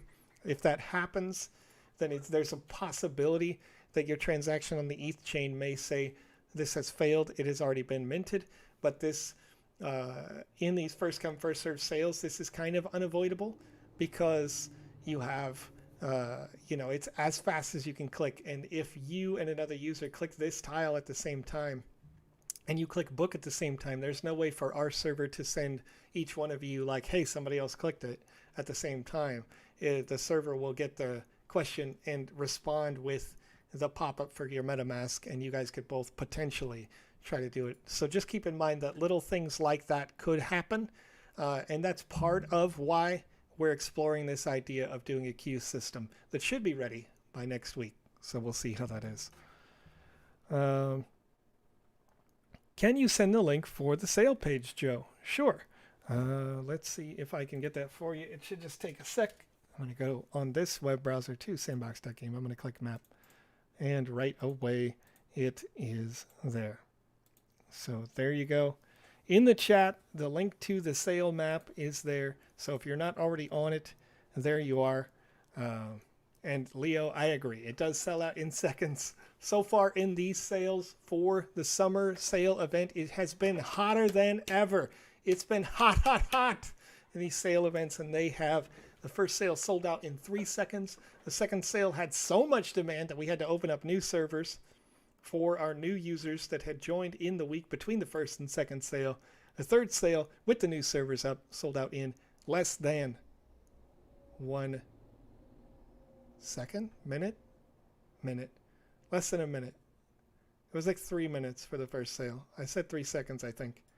It was super fast regardless, like so fast it was gone. But that's a good thing, right? Hopefully we've got hundreds of new developers that are out there making their games and experiences.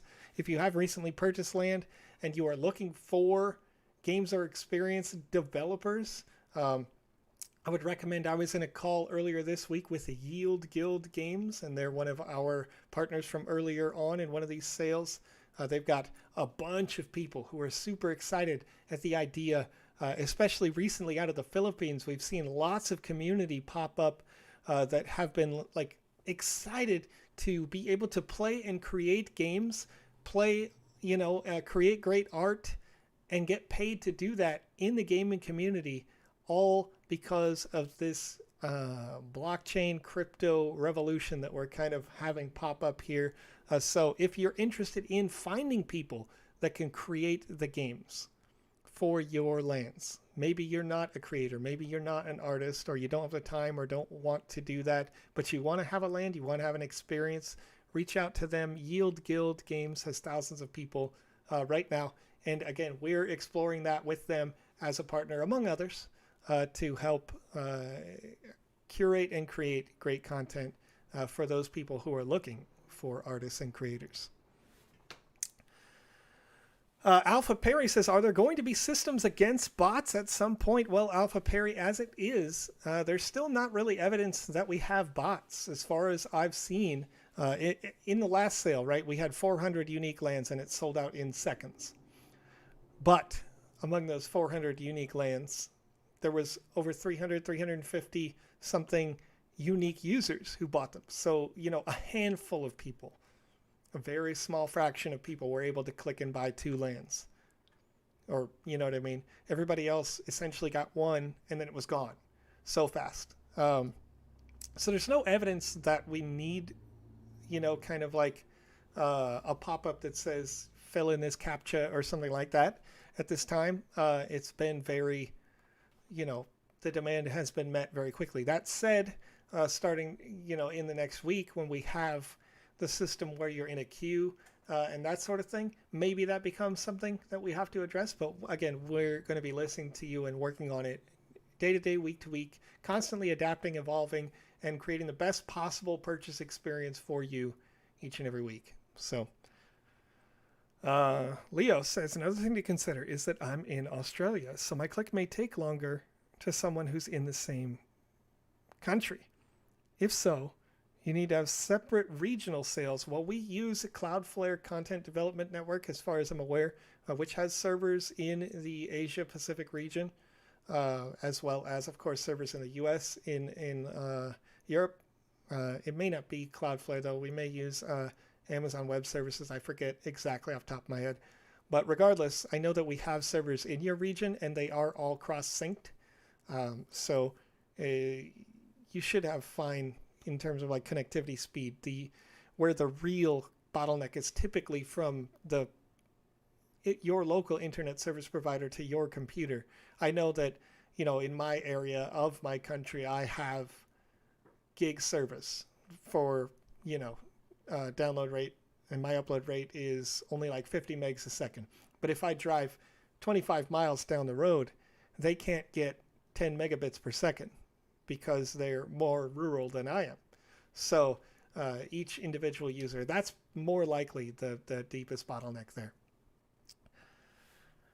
Do you know how many users try to buy during the sale? I don't offhand know that number, but maybe somebody could pull that for me and I could get a message here over on our internal communication channel.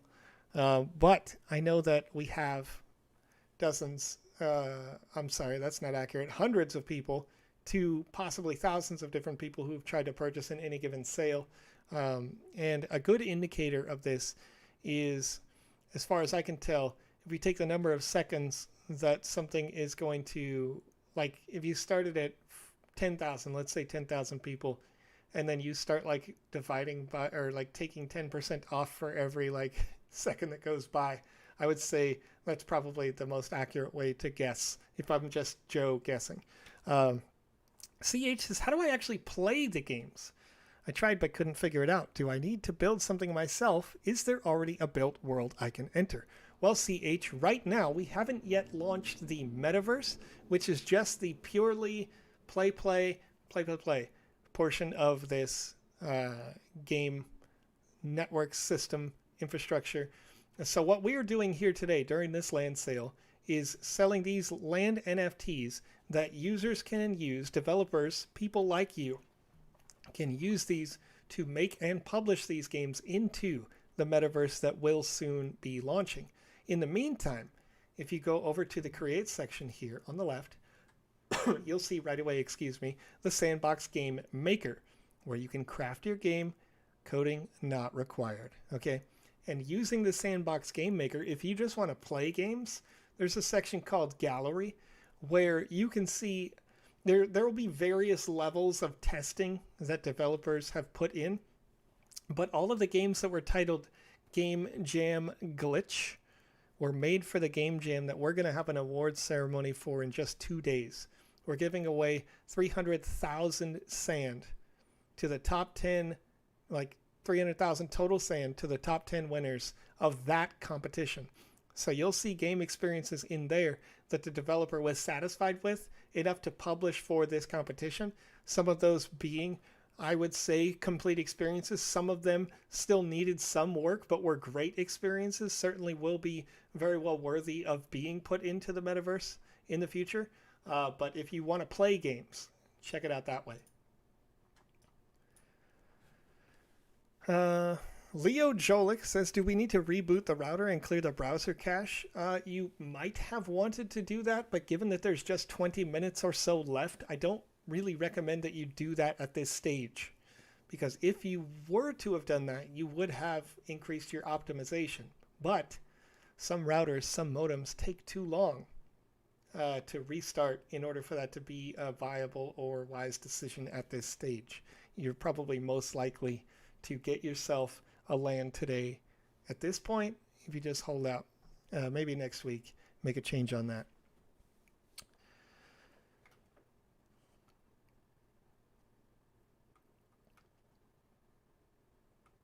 Meteor, okay. Metageist.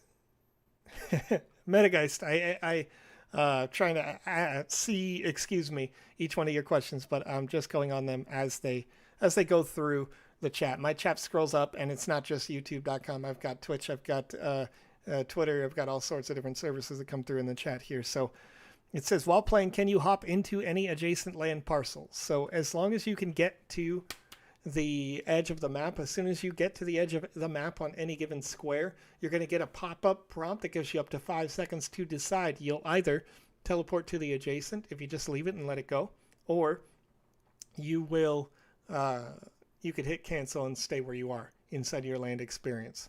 So that's the kind of default way. You could also, of course, go up to the map, and it would look very similar to this, but just slightly zoomed in. And let's say you were on this tile, but you wanted to go to this one, right? Use the map. You can click on it and click play that experience. It's going to ask you in the game client then, do you want to load a different experience? And you just say yes. And it's going to take you into the different experience halfway across the metaverse, right? Or, you know, again, you could just walk there if you want to. You could walk tile to tile to tile all the way over there. Let's see. DJ Pollywood said, mine took a few minutes to come back on. Got a little nervous. That was an hour ago. Yeah, that's what I was saying. Like, I wouldn't recommend to restart your router at this stage because, like, I know that mine sometimes can take 20 minutes, 30 minutes to come back because it, you know, I use cable network. So it connects like 32 different download stream connections before it'll finally say, yes, we're online. And then it connects 8 upload stream connections over like a television connection, right? And so that can take what seems like forever when you're in an exciting situation like this where we're trying to get these first come first serve sales. So understanding that, I don't usually at this stage recommend to restart your stuff. Which area can we buy in this wave? Ty Treyu, if you go to sandbox.game and you click the map button on the left, the only thing you'll be able to see are lands that you can purchase today. Okay, you'll see the lands, you'll see the additional auction spaces, you'll see the partners in this sale, and you'll see the reserve spaces that the Sandbox uses for the Foundation Fund and future partnerships, okay? But all of these light gray tiles that you see when you click that map button, those are for sale today. All the yellow tiles that you see, those are for sale today. And then again, all of these auctions will open up on OpenSea.io after the timer hits 0. So you'll be able to have that.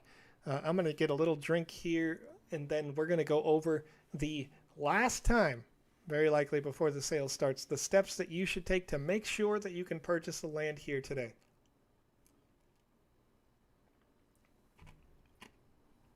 Step 1. My ice is all melted. That's the first step. Make sure your ice isn't melted. You got to stay fresh. Step 1 is to make sure you are signed in to the website at sandbox.game. If you've just loaded the website, it may appear that you've signed in, but after about 30 days of being signed in, you might get automatically signed out. So click on the Me button in the bottom left to make sure that you are signed in. Also, make sure when you are on this page that you are signed into your wallet service. If you haven't already checked, open up your Bitsky wallet or your Arcane wallet or your MetaMask wallet or other wallet service that you are using today. Inside my Brave browser, the wallet is just a little inside the menu. I click wallet, and you can see here that I am not signed in on this PC. So if I was to try to buy at the start of this sale, I would be out of luck. You need to be signed into your wallet so that the website can read your available balance and send you the prompt to approve to make a purchase, okay? So make sure you're signed into that. And then additionally, you'll need to make sure that you have enough sand inside your account. So you can see in the top right, this wallet on this PC has 0.00 sand in it. Obviously, that's not enough sand for me to purchase a land here today. If I wanted to purchase a land, which in this particular sale, I'm holding out, letting you guys, because I've seen it go too fast. Like, I feel really bad. As somebody who works for the Sandbox, we don't get special priority on these land sales, but I personally would rather see you guys pick up the lands because I already have some that I've been able to purchase over the year plus that, you know, we've been running these sales. So anyway, the 0.00 isn't enough. How much would I need? Well, in this sale, there will be 840 standard 1x1 lands for 1,011 sand. Okay. You've got the yellow parcels, which are premium lands that include the land NFT and these fine 5 NFT assets that can be used inside your games or art experiences or for trade on external marketplaces. Totally up to you. You'll get a bundle with the one land and these 5 NFTs as part of the premium land bundles. That's 4,683 sand. So make sure you have enough. Limited 280 of those premium lands will be on sale this week. A few more additionally next week. But for now, this is all there is. So get them while you can. Then, if you're sure you have enough sand for the purchase you'd like to make today, these will also process on the Ethereum blockchain. So these transactions, you'll need to have some Ethereum in the same wallet that you have your sand in. That means, based on the complexity of our smart contract, you'll need at this time about $12.89 per transaction US, converted to ETH, of course. And so that will process your transaction in about 2 minutes and 12 seconds. I recommend that when you get that pop-up that asks you what you want to do with your transaction, you're allowed to choose how much GUI or gas you commit to that. And the more you commit, the faster your transaction goes, generally speaking. That said, if you choose the low-speed transaction, you'll pay less gas, but the timer takes longer.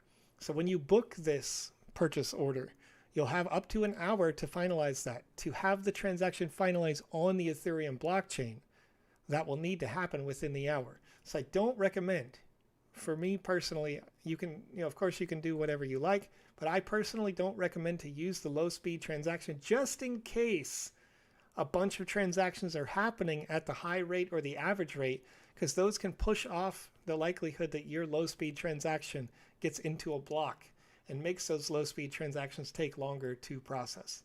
So it's possible that everybody gets really excited and we all make buy orders here today and it pushes the low speed timer off even further, and that could reduce your chances of having it finalized before the hour, before that booking opens back up. If the timer does expire, if you go past that hour, then your booking will end and somebody else could come in, click it, buy it, do a fast transaction and have it process on the blockchain first.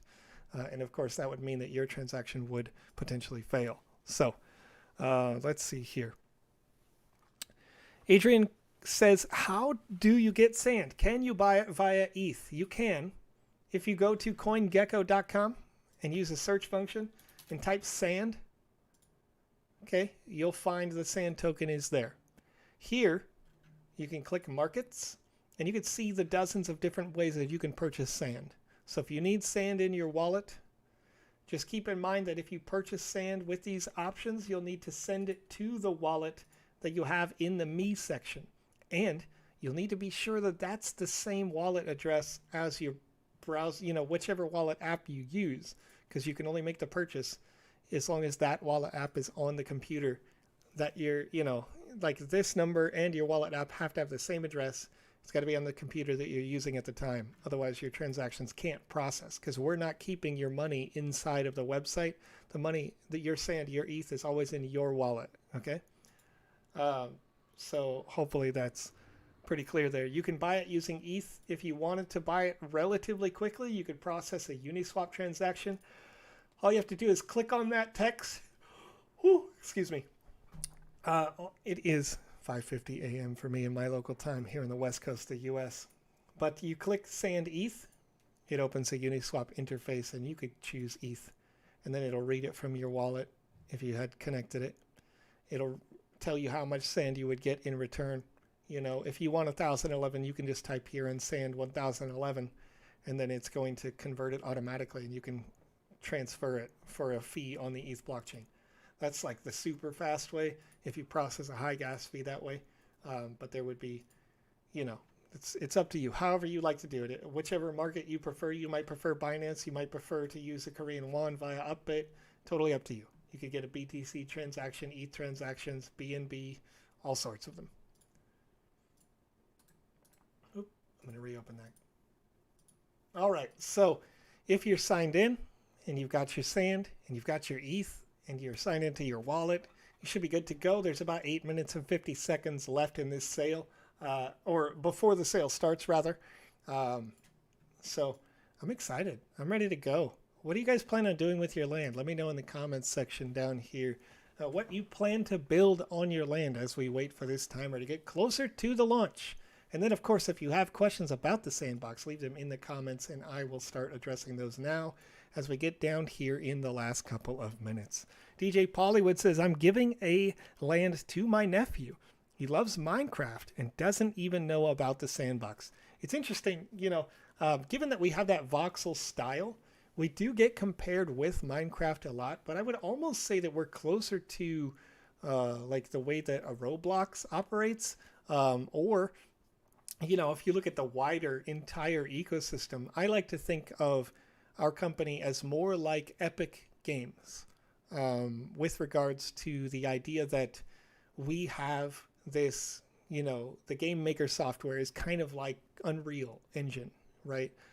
In that you have this tool that you can make something, and then you develop your game. But of course, with ours, you don't have to know how to code in order to do it. So it's obviously a little different there. But then you've got your asset creation software, which isn't available anywhere else, really. Not a lot of other ecosystems put the game maker and the asset creation software out there and make them totally free. But then we've got this space here, which is essentially like the showcase or the store for any one of these games. The map will serve as that sort of a function. It would be almost like your Apple App Store, your Epic Game Store, your Steam, what have you, where a user may come on here looking just to play a game when the metaverse launches. And so we have this whole ecosystem built into itself, and you get to choose how you want to potentially, if you do even want to charge for people to play your games, you could have them pay, have to own an NFT potentially to access your land. You could also have them pay a nominal fee if you like, or a majority fee. It's up to you. One of the suggestions that I like to leave people is if you're buying a land for 1011 sand and you ask a user, pay 1 sand to play, how likely do you think it is that they will play? And given that people go to the arcade all the time, to play games there, and they only get to play a game that lasts, 5 minutes for $1, I think that that's a fantastic deal. And you could easily see 1,000 people play your game and get a refund essentially on that sand there. So a lot of different unique propositions, of course, going on here, but just 6 minutes left until the sale starts. So it's interesting to see that you would compare it to Minecraft, though, because also, a kid today might compare it more to like Roblox in that in Roblox. You can design custom experiences, essentially like mods in their game. And, Roblox is doing quite well. There's, almost 200 million or something users that have played that game at this point, or registered accounts. And they recently had an IPO where they got valued at like 70 billion, I believe, as a company.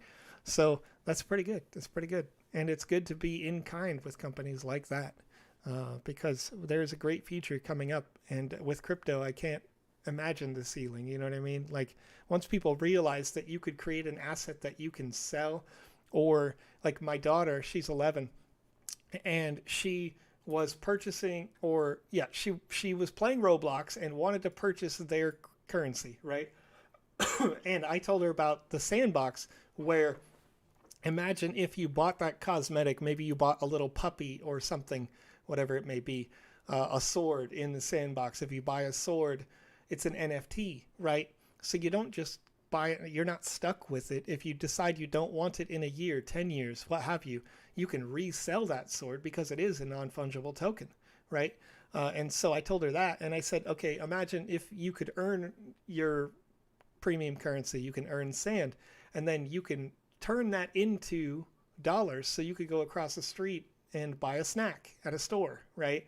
And her eyes just got so wide, and she was like, whoa, that can happen in the Sandbox. And it was like, yes, that's the future that we're building here. So it's exciting to see that you're giving a land to your nephew, because I'd love to see what younger talent makes in these spaces. They're always so creative, coming up with things and doing things in ways that like my oldness wouldn't think of, you know what I mean? So let's see here. Ideal GUI, Adrian, I would say, again, going between the average and high rate would probably be fine. There's no reason to necessarily push up the GUI to have an instantaneous transaction, because your spaces are booked for the hour. You'll just need them to process within that hour. Hexus to Death says, wait, is your web browser Chrome? Why does it look so cool? Well, my web browser is the Brave browser, which is based on Chromium, like many browsers are. Even Microsoft's Edge browser uses Chromium these days. It's the base infrastructure that Chrome uses, and it uses all of the same add-ons, but by default, Brave browser earns you crypto for browsing the internet and blocks ads, and then you can take the Brave tokens that you earn, and like, they're not a partner or anything, but I just love, again, I love the interoperability, the idea that like, we're not opposing, we're working together in the crypto community. At least that's the way that we have seen it so far. So feeling pretty good. So you earn Brave tokens, and then you could say, I like what you got. I like what you're doing, website. I'm going to give you Brave tokens. I'm going to pay you for creating content that I enjoy, rather than seeing ads and things like that. So that's why I use it. Let's see here.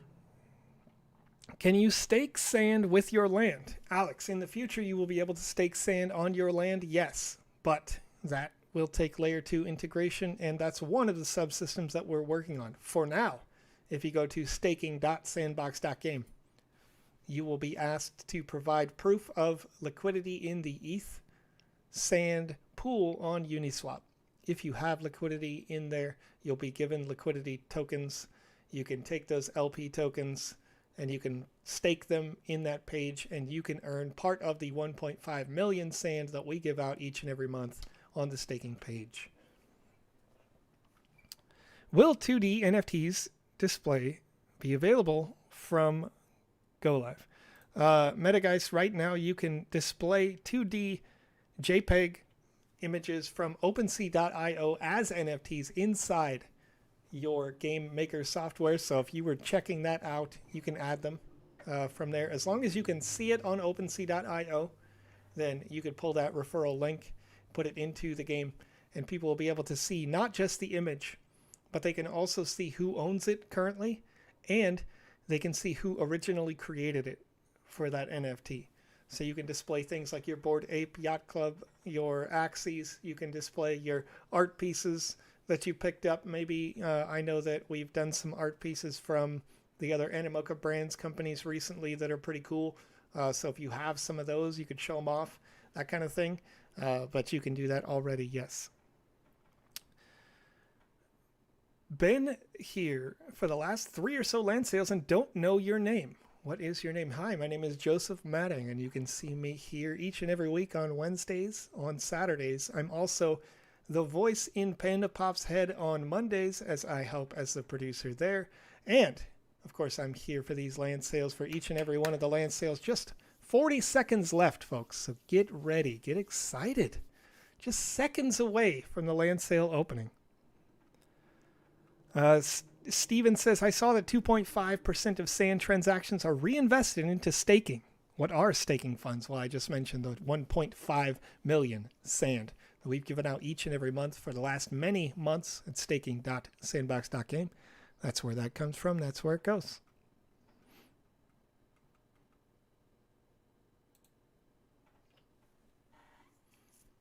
I'm going to answer your question in a second. Haler, KGD, over on YouTube. Zero time. We're wide open. The sale is starting now. Public sale has started. If you click on a space. Boom, boom. Boom, boom. Oh, look at how smooth, how quick this is. Oh, look at those go. Look at those lands go, folks. I see a lot of you picking up lands around the meta key space right now. Some NFTs have sold. There's a little bit of space happening here. There it is. Big, expansive group of people picked up all at the same time. Looks like about 100 or so lands left here, and they are going fast in these few seconds. Few seconds. Look at that. Look at them go. Made 700 sand from staking, Metageist says. It's awesome. All right, so Haler said, will we be able to buy land only outside of the Walking Dead area, or can we get some space inside the Walking Dead area? Well, as these lands are going fast, excuse me, I'm going to scroll around the map. We have not yet made any announcements to the formation or form or date or any of that. However, there will undoubtedly be a sale around and in the area of the Walking Dead space. So all of this like dark gray area, including the blocks that we put around the Walking Dead that are a little bit lighter, will eventually be converted into a map like we see today. Very similar, where you'll see other partners potentially. You'll see allocations of estates in different formations, and it won't look like what you see right now with that visual effect around or all of the tiny 1x1 spaces there, right? And of course, they're not actually small. They're 96 meters by 96 meters by 128 meters. But regardless, on my screen right now, I'm looking at them. They're relatively small compared to the giant expanse that is the Walking Dead land, right? But regardless, they will be built and shaped out into a sale event with certain spaces available on certain dates. That will be announced coming up in the future. So just look forward to that sometime in the roadmap in the near future. You can't buy a space inside of it, though. Unless you know somebody who works for Skybound, then maybe you could get a space inside.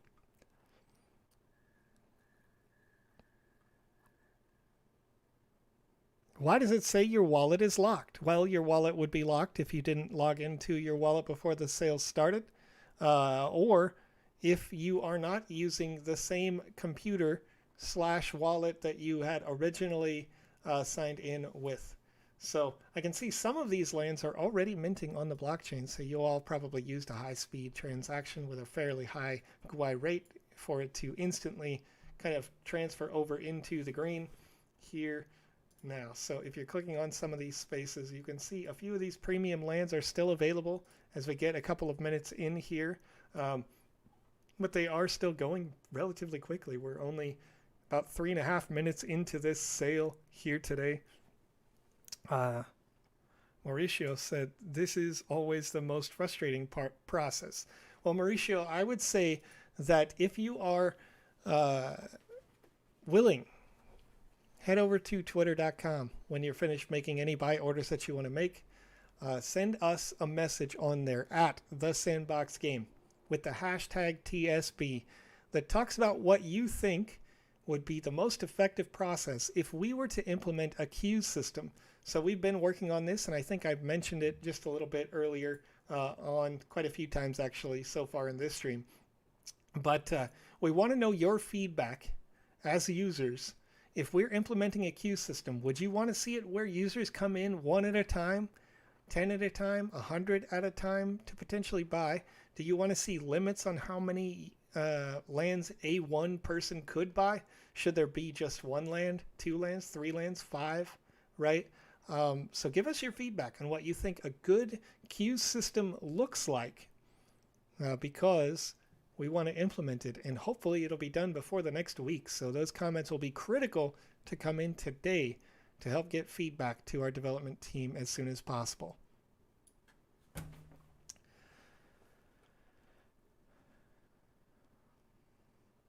Aladev says, and I know they're in Germany, says, got 4.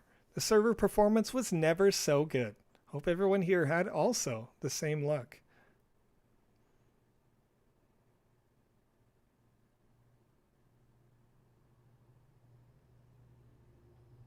All right, Angel Alita says, I think I got it, but I don't see a red dot. It may be that your browser is experiencing some desyncs, but if you had a transaction that, if you're looking in your wallet and you see your transaction on the chain and it says confirmed, you get the green check mark on your transaction that you tried to process, then you know you're good, you got it. Then it would be definitely safe to refresh the page to look and see if the My Land section updated the booking.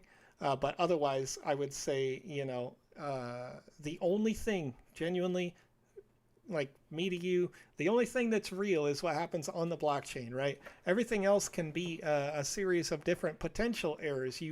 As I mentioned earlier on in the stream, your web browser often can cache data. Like I'm looking at this gray square here, right? And this gray square on my screen has been here for quite a while.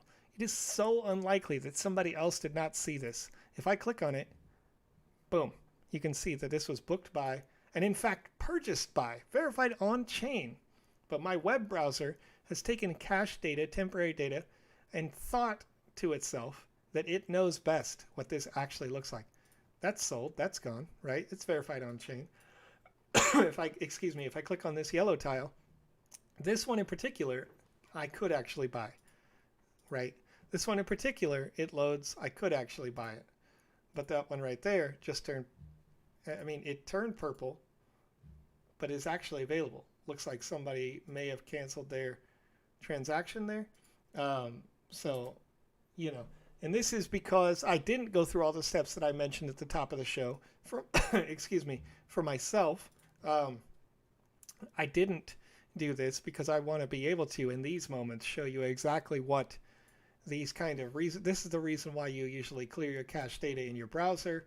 You go through, you make sure that you've restarted your modem or router well ahead of this. Oh, it looks like that one was actually for sale. That one's actually for sale. I could pick that up.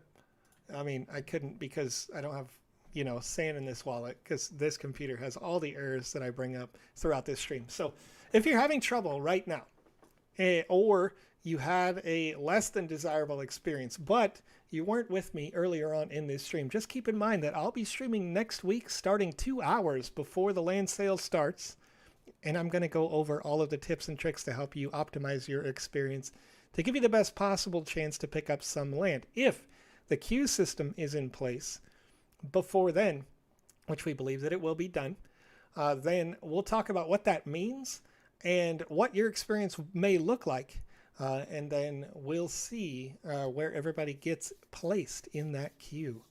I'm super excited to see potentially a queue system because I've seen them work very well. I actually like that format quite a lot, especially given that I know that our land sales are going to continue through 2022, potentially into 2023. So there will be lots of opportunities for you to pick up land. So if you have, let's say you're holding right now 1,011 sand, well, every time that any one of these land sales comes open, all of our standard 1x1 lands with no premium NFTs will always cost 1,011 sand. The premium lands vary based on the number of NFTs that are available in the bundles, but the standard 1x1 lands are always 1,011 sand. So if you held on to that, you come back next week, you're looking at lands, well, you'll be able to pick one up then, and you can be sure to pick it up regardless of what the price of sand is next week. Right now, from week to week, last week, sand was about 45 cents a share. Right now it's 62.89 cents a share, according to CoinGecko.com. So people who came in last week and they were watching that didn't get that sale actually were better off than folks who were just stepping in this week in terms of like US dollar value. So it was a good deal for them. Let's see here if I can get CLP727 says, I got one, Joe. Congratulations. Thank you for joining us. Tobin finally got a land during this summer event. There you go. There you go. Greenview Media says, why is my transaction failing? I have enough sand and ETH.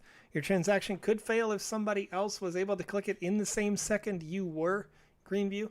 It sounds to me like, and forgive me for speculating this, but that you have 100 megabits per second or less internet connection, and that you are probably clicking on lands that other people are clicking at the same time, and then they are not, you're not seeing the update from the server as fast as they are, and you're both able to click that buy button at the same time, essentially. And when that happens, of course, then you end up in a situation where their transaction, if they did a high gas fee, your transaction could fail on chain. And I've had that happen to me before as well, which is why we go over these steps, and I always try to make these recommendations. But if you're in a situation where your internet is slower, then it may be prudent for you to do fast transactions. But just, hopefully next week, if we have that that system in place for a queue, you won't really have to worry about any of that at all. You won't have to worry about how fast your internet speed is, how fast you can click, that sort of thing, because you'll just be in a priority queue. And if you're, user, I don't know, let's say 500, and if they were limited to one land per person, and then you'd have to get back into the line or something like that, then you would know that, that there's not 500 lands for sale, or there's more than where you are in the queue, right? So you wouldn't have to stress about that, and you should be able to pick one up where nobody else can click it. Only you could. So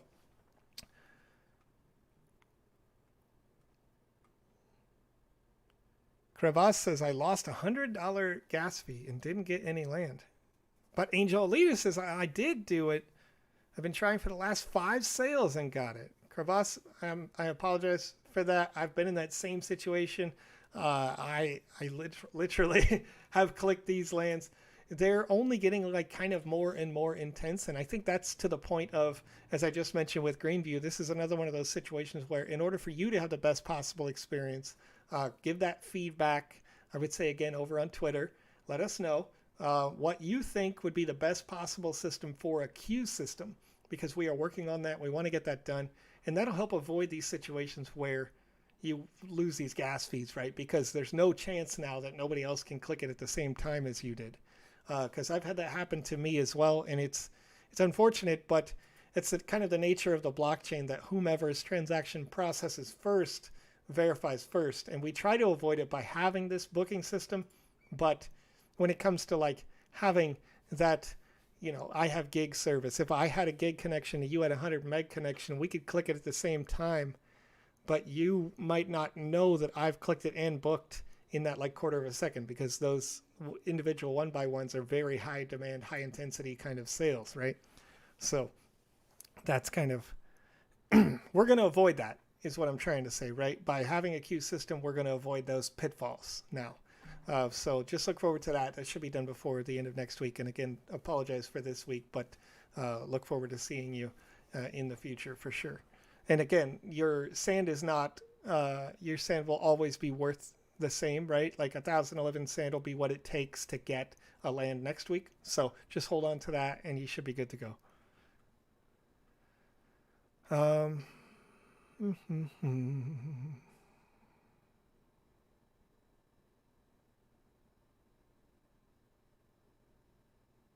Alex Cho.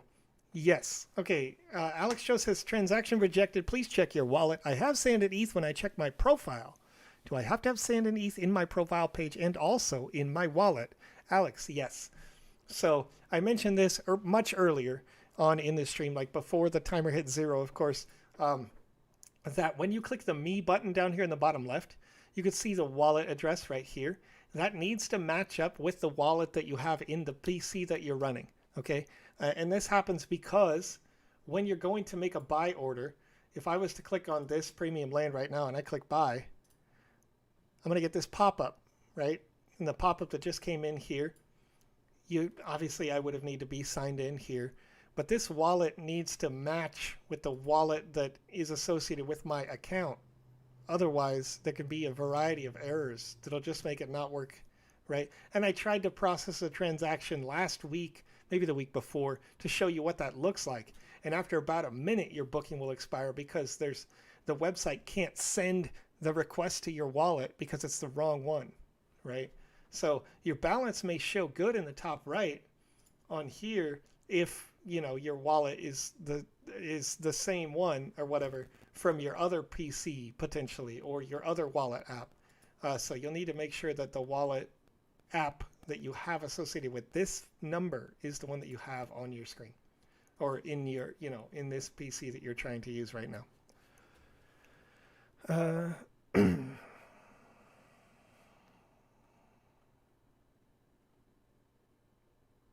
John C says, I clicked the buy button and MetaMask said not enough ETH. Now do I have 1 hour to complete the buy? You have 1 hour for the on-chain transaction to verify. Okay, so that's less than an hour. You'll need to buy, get the ETH in the wallet, and like you've already got it queued up. But MetaMask said not enough ETH. John, you'll want to make sure that the transaction is still pending in there. Because if the transaction has already been declined, you would have to re-queue the transaction up. Does it still take an hour for bookings to expire? It does. And some of these purple bookings may end up expiring as we're looking at this here. I'm going to go ahead and try to refresh and see what the stability is looking like here on that. Again, it's a nice update here that we have where we're only loading the relevant content. Looks like some of these here are unlocking but also filling up. When you click on any one of these purple tiles, you'll see the loading wheel come up in the top right next to the size, and that'll tell you if it's already been booked or if it's sold, or if it's been, somebody has reversed their transaction and said, I can't buy it or what have you. So some of those at this stage may appear to be open, but if you click on them and you let that little loading wheel go, you'll be able to tell if they are open and available for purchase. So feel free to click around and look at some stuff. Like this one just opened up. Somebody declined it. Just closed right now. Booked by another user, right? So you'll see some of these open and close as we go here, minute to minute, up to and including, an hour after the sale. I've even seen moments where users have reported as much as like 2 hours later because the first person's booking dropped and the second person queued the booking but never finalized it, and that dropped, right? So stick with it until everything turns green, essentially. You're not seeing that finalize. And then as we're looking here on some of these auctions are going to start to open up over on OpenSea.io as well. So we'll see if it looks like one of them's open right now. All these auctions that you see where it says on sale at OpenSea for the next 24 hours, you can place your bid and get your chance to pick up an estate, which are very unique in that they're only available at auction at this stage and highly desirable. So if you're looking to make a bigger game experience or multiple game experiences, an estate available at auction, those are open now. voxel-based, hello, how are you this morning, afternoon, and evening? It is 18 hours in the future for you, so it must be, I think it's midnight, right?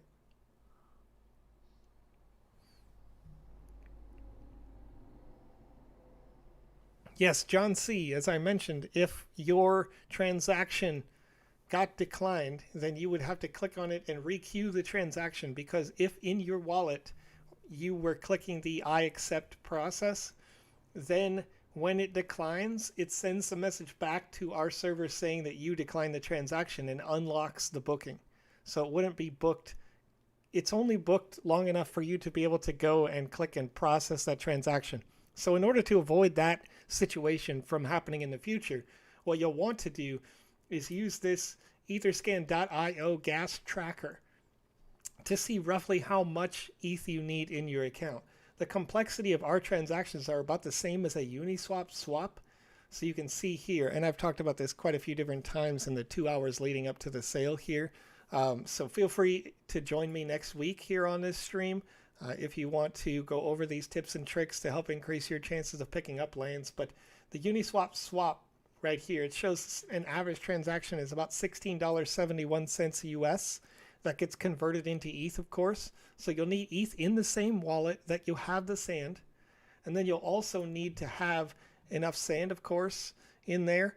And you're going to need to be on the same PC with the wallet that you expected, the wallet that is synced to the Me section of your account.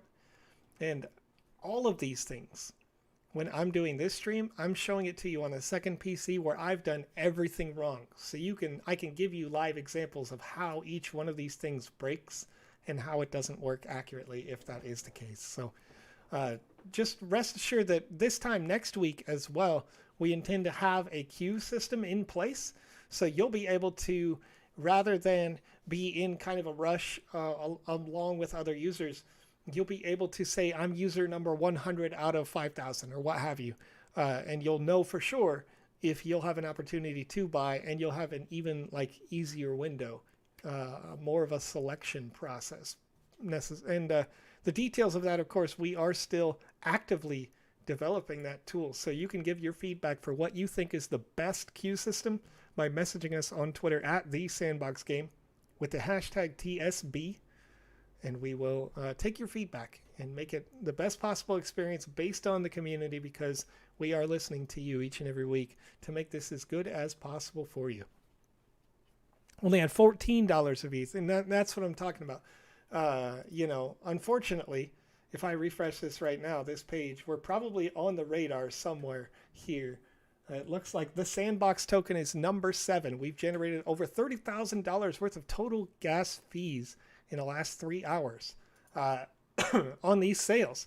And so when those new fees come in, the average GUI rate probably goes up a little. The high goes up a little bit, right? Which means the low gets pushed off even further, or the fees costs go up and that sort of thing. And that's pretty standard. I would, typically for me, when I was purchasing the lands in the earlier land sales, where frankly I had a lot more time to think and be able to be more selective, things are super high demand now.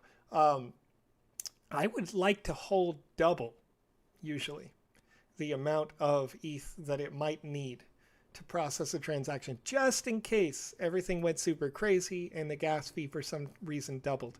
In fact, there was one land sale we held quite a while ago where the gas rate, our opening of the land sale happened at the same time as the opening of a new token, and the gas rate quadrupled in that 5-minute period. So people's low fees, and this is why I never recommend you use low fees, is the low fee was taking 2 hours plus to process on that day. And so a lot of people's transactions just simply dropped, and other people got to book them and that sort of thing. So we try to go over those potential pitfalls, those potential issues with you for the 2 hours leading up to these sales, so that you can kind of know what to expect. So feel free to join me in next week. And of course, it looks like you still have some time. Some of these lands are still out here. Certainly the premium lands are there's a few of those available. You can see some of these other bookings may also expire, similar to what you're talking about, your situation right here. So if you randomly kind of click around on these purple spaces, or you watch them closely and maybe you see one turn gray, you may have an opportunity to pick up one of these as the time goes by here. Palm trees look good. How's it at the beach, Voxel? Hey, yeah, I made this theme. I made the logo yesterday, and I sent it over to the marketing manager, forgetting entirely that the director of our marketing, it's a holiday in France yesterday. I think that's the case. It's Thursday now, right? Yeah. So they had a holiday yesterday, and I'd sent a message, and I said, hey, does this look good? Because I don't want to finish the theme without your approval on do you like this? Is it fancy and shiny and all that? And So I got nothing. And I came in about a minute, or that's not true, an hour before I was going to go live, and I started like whipping it up and putting it together. And these palm trees are available inside the marketplace right now. You can add them in, so you can start using these palm trees and the little tropical, I think it's here, it might be on the other side, the little tropical plant that you see there, that's inside the marketplace as well. And all I did, I loaded them up and I right-clicked on the asset and I saved the image there and I pulled them into this. And they're super cool. I really like them. And, you know, you can definitely pick them up right there. Got a primo. DJ Pollywood says they got a prime estate. Not really, but a prime land. The Touched Zen FT. Congratulations. Let's see if I can spot you. Probably not. Probably not. Not all users use their username as their oh, there you are, Pollywood. Look at you right there. And you got the, you know, I'll tell you, Polly, the unique thing, my favorite among the 5 assets that we have that were part of your bundle. I mean, you got 6 total, right? You got the land, but you also got these. The Zed Run monument is actually my favorite because I don't know if you can tell there, but at the very bottom, as it spins around, you can see the size of this monument compared to an avatar when you put it inside the game maker. Alex, who designed this Zed Run monument, got it approved by the Zed Run folks. When designing it, he threw out the rule book. They're not supposed to be this tall. They're not supposed to be this large. And Alex was like, nah, I don't care. We're just going to make it gigantic. So if you place this down inside your game, and then you pick up one of the cityscape low-rise buildings, and you plop that right next to it, the Zed Run monument is actually taller than the buildings. Crazy tall. Super big asset here. A lot of fun. Very cool. Polly says, it's huge. I have it on the game maker with my avatar next to it. See? That's what I'm saying. It's massive. Massive. Aladev says, I love it. It's so big. You're right. Yeah. Super cool. Super cool thing. All right. Voxel Blaze. Also, you put these palm trees in your game as well, huh? Very good. I like these palm trees. It's very nice. All right. Do you know when we get the free NFT for staking from last month? Well, if you go to nft.sandbox.game, you'll see all of the NFTs that are currently claimable. So if you were in the liquidity reward group for the golden key, you'd just be able to click on it and click claim. I can't do that because this wallet was not part of the staking program. As I mentioned, I'm using a different PC for the stream that I do. This pipes into my other computer. But regardless, this update should come very soon. It gets updated at the beginning of the next month because we have to take record. Excuse me. We have to not only take the snapshot, but then also verify that snapshot essentially, and then get that imported into the code for the next asset. So the treasure chest should come out soon. Usually it's like the week before the next pool starts. So a couple of days, I would imagine by now. But I'll get you an update on that if I don't by next week, if you're with me. All right, folks. Well, the time is now about 6:30 a.m. my local time. So I am going to close up shop. I got a meeting coming up in just a couple hours now. And I want to make sure that I've got all my materials prepared for that meeting. And then maybe give myself a little sleep. You know what I mean? I've been up all night. Why are my questions? Wait. Oh, I'm sorry. Mythical Yeticorn. I got you. If I see you. Oh, what can we? I'm sorry. What can we do with our land? Please dark mode ether scan. Oh, yeah, I can't do that. I apologize. Usually when I look for questions, I look for question marks, and that's probably my bad. What can we do with our land right now? Well, right now your land is waiting for your development, essentially. So we have not yet launched the metaverse. So your land is going to be reserved for you. That space is, of course, reserved for you based on the land that you have. But if you wanted to make a game or an experience that you would later publish onto that land, then open up the Sandbox Game Maker. You can click Create right here. You can download the Game Maker. You can craft your game or experience. You don't need to know how to code in order to make something for that land. And then later when the metaverse goes live, you'll already have that saved into your account, that creation, and you could simply click publish and it'll ask you where you want to put the experience. Okay?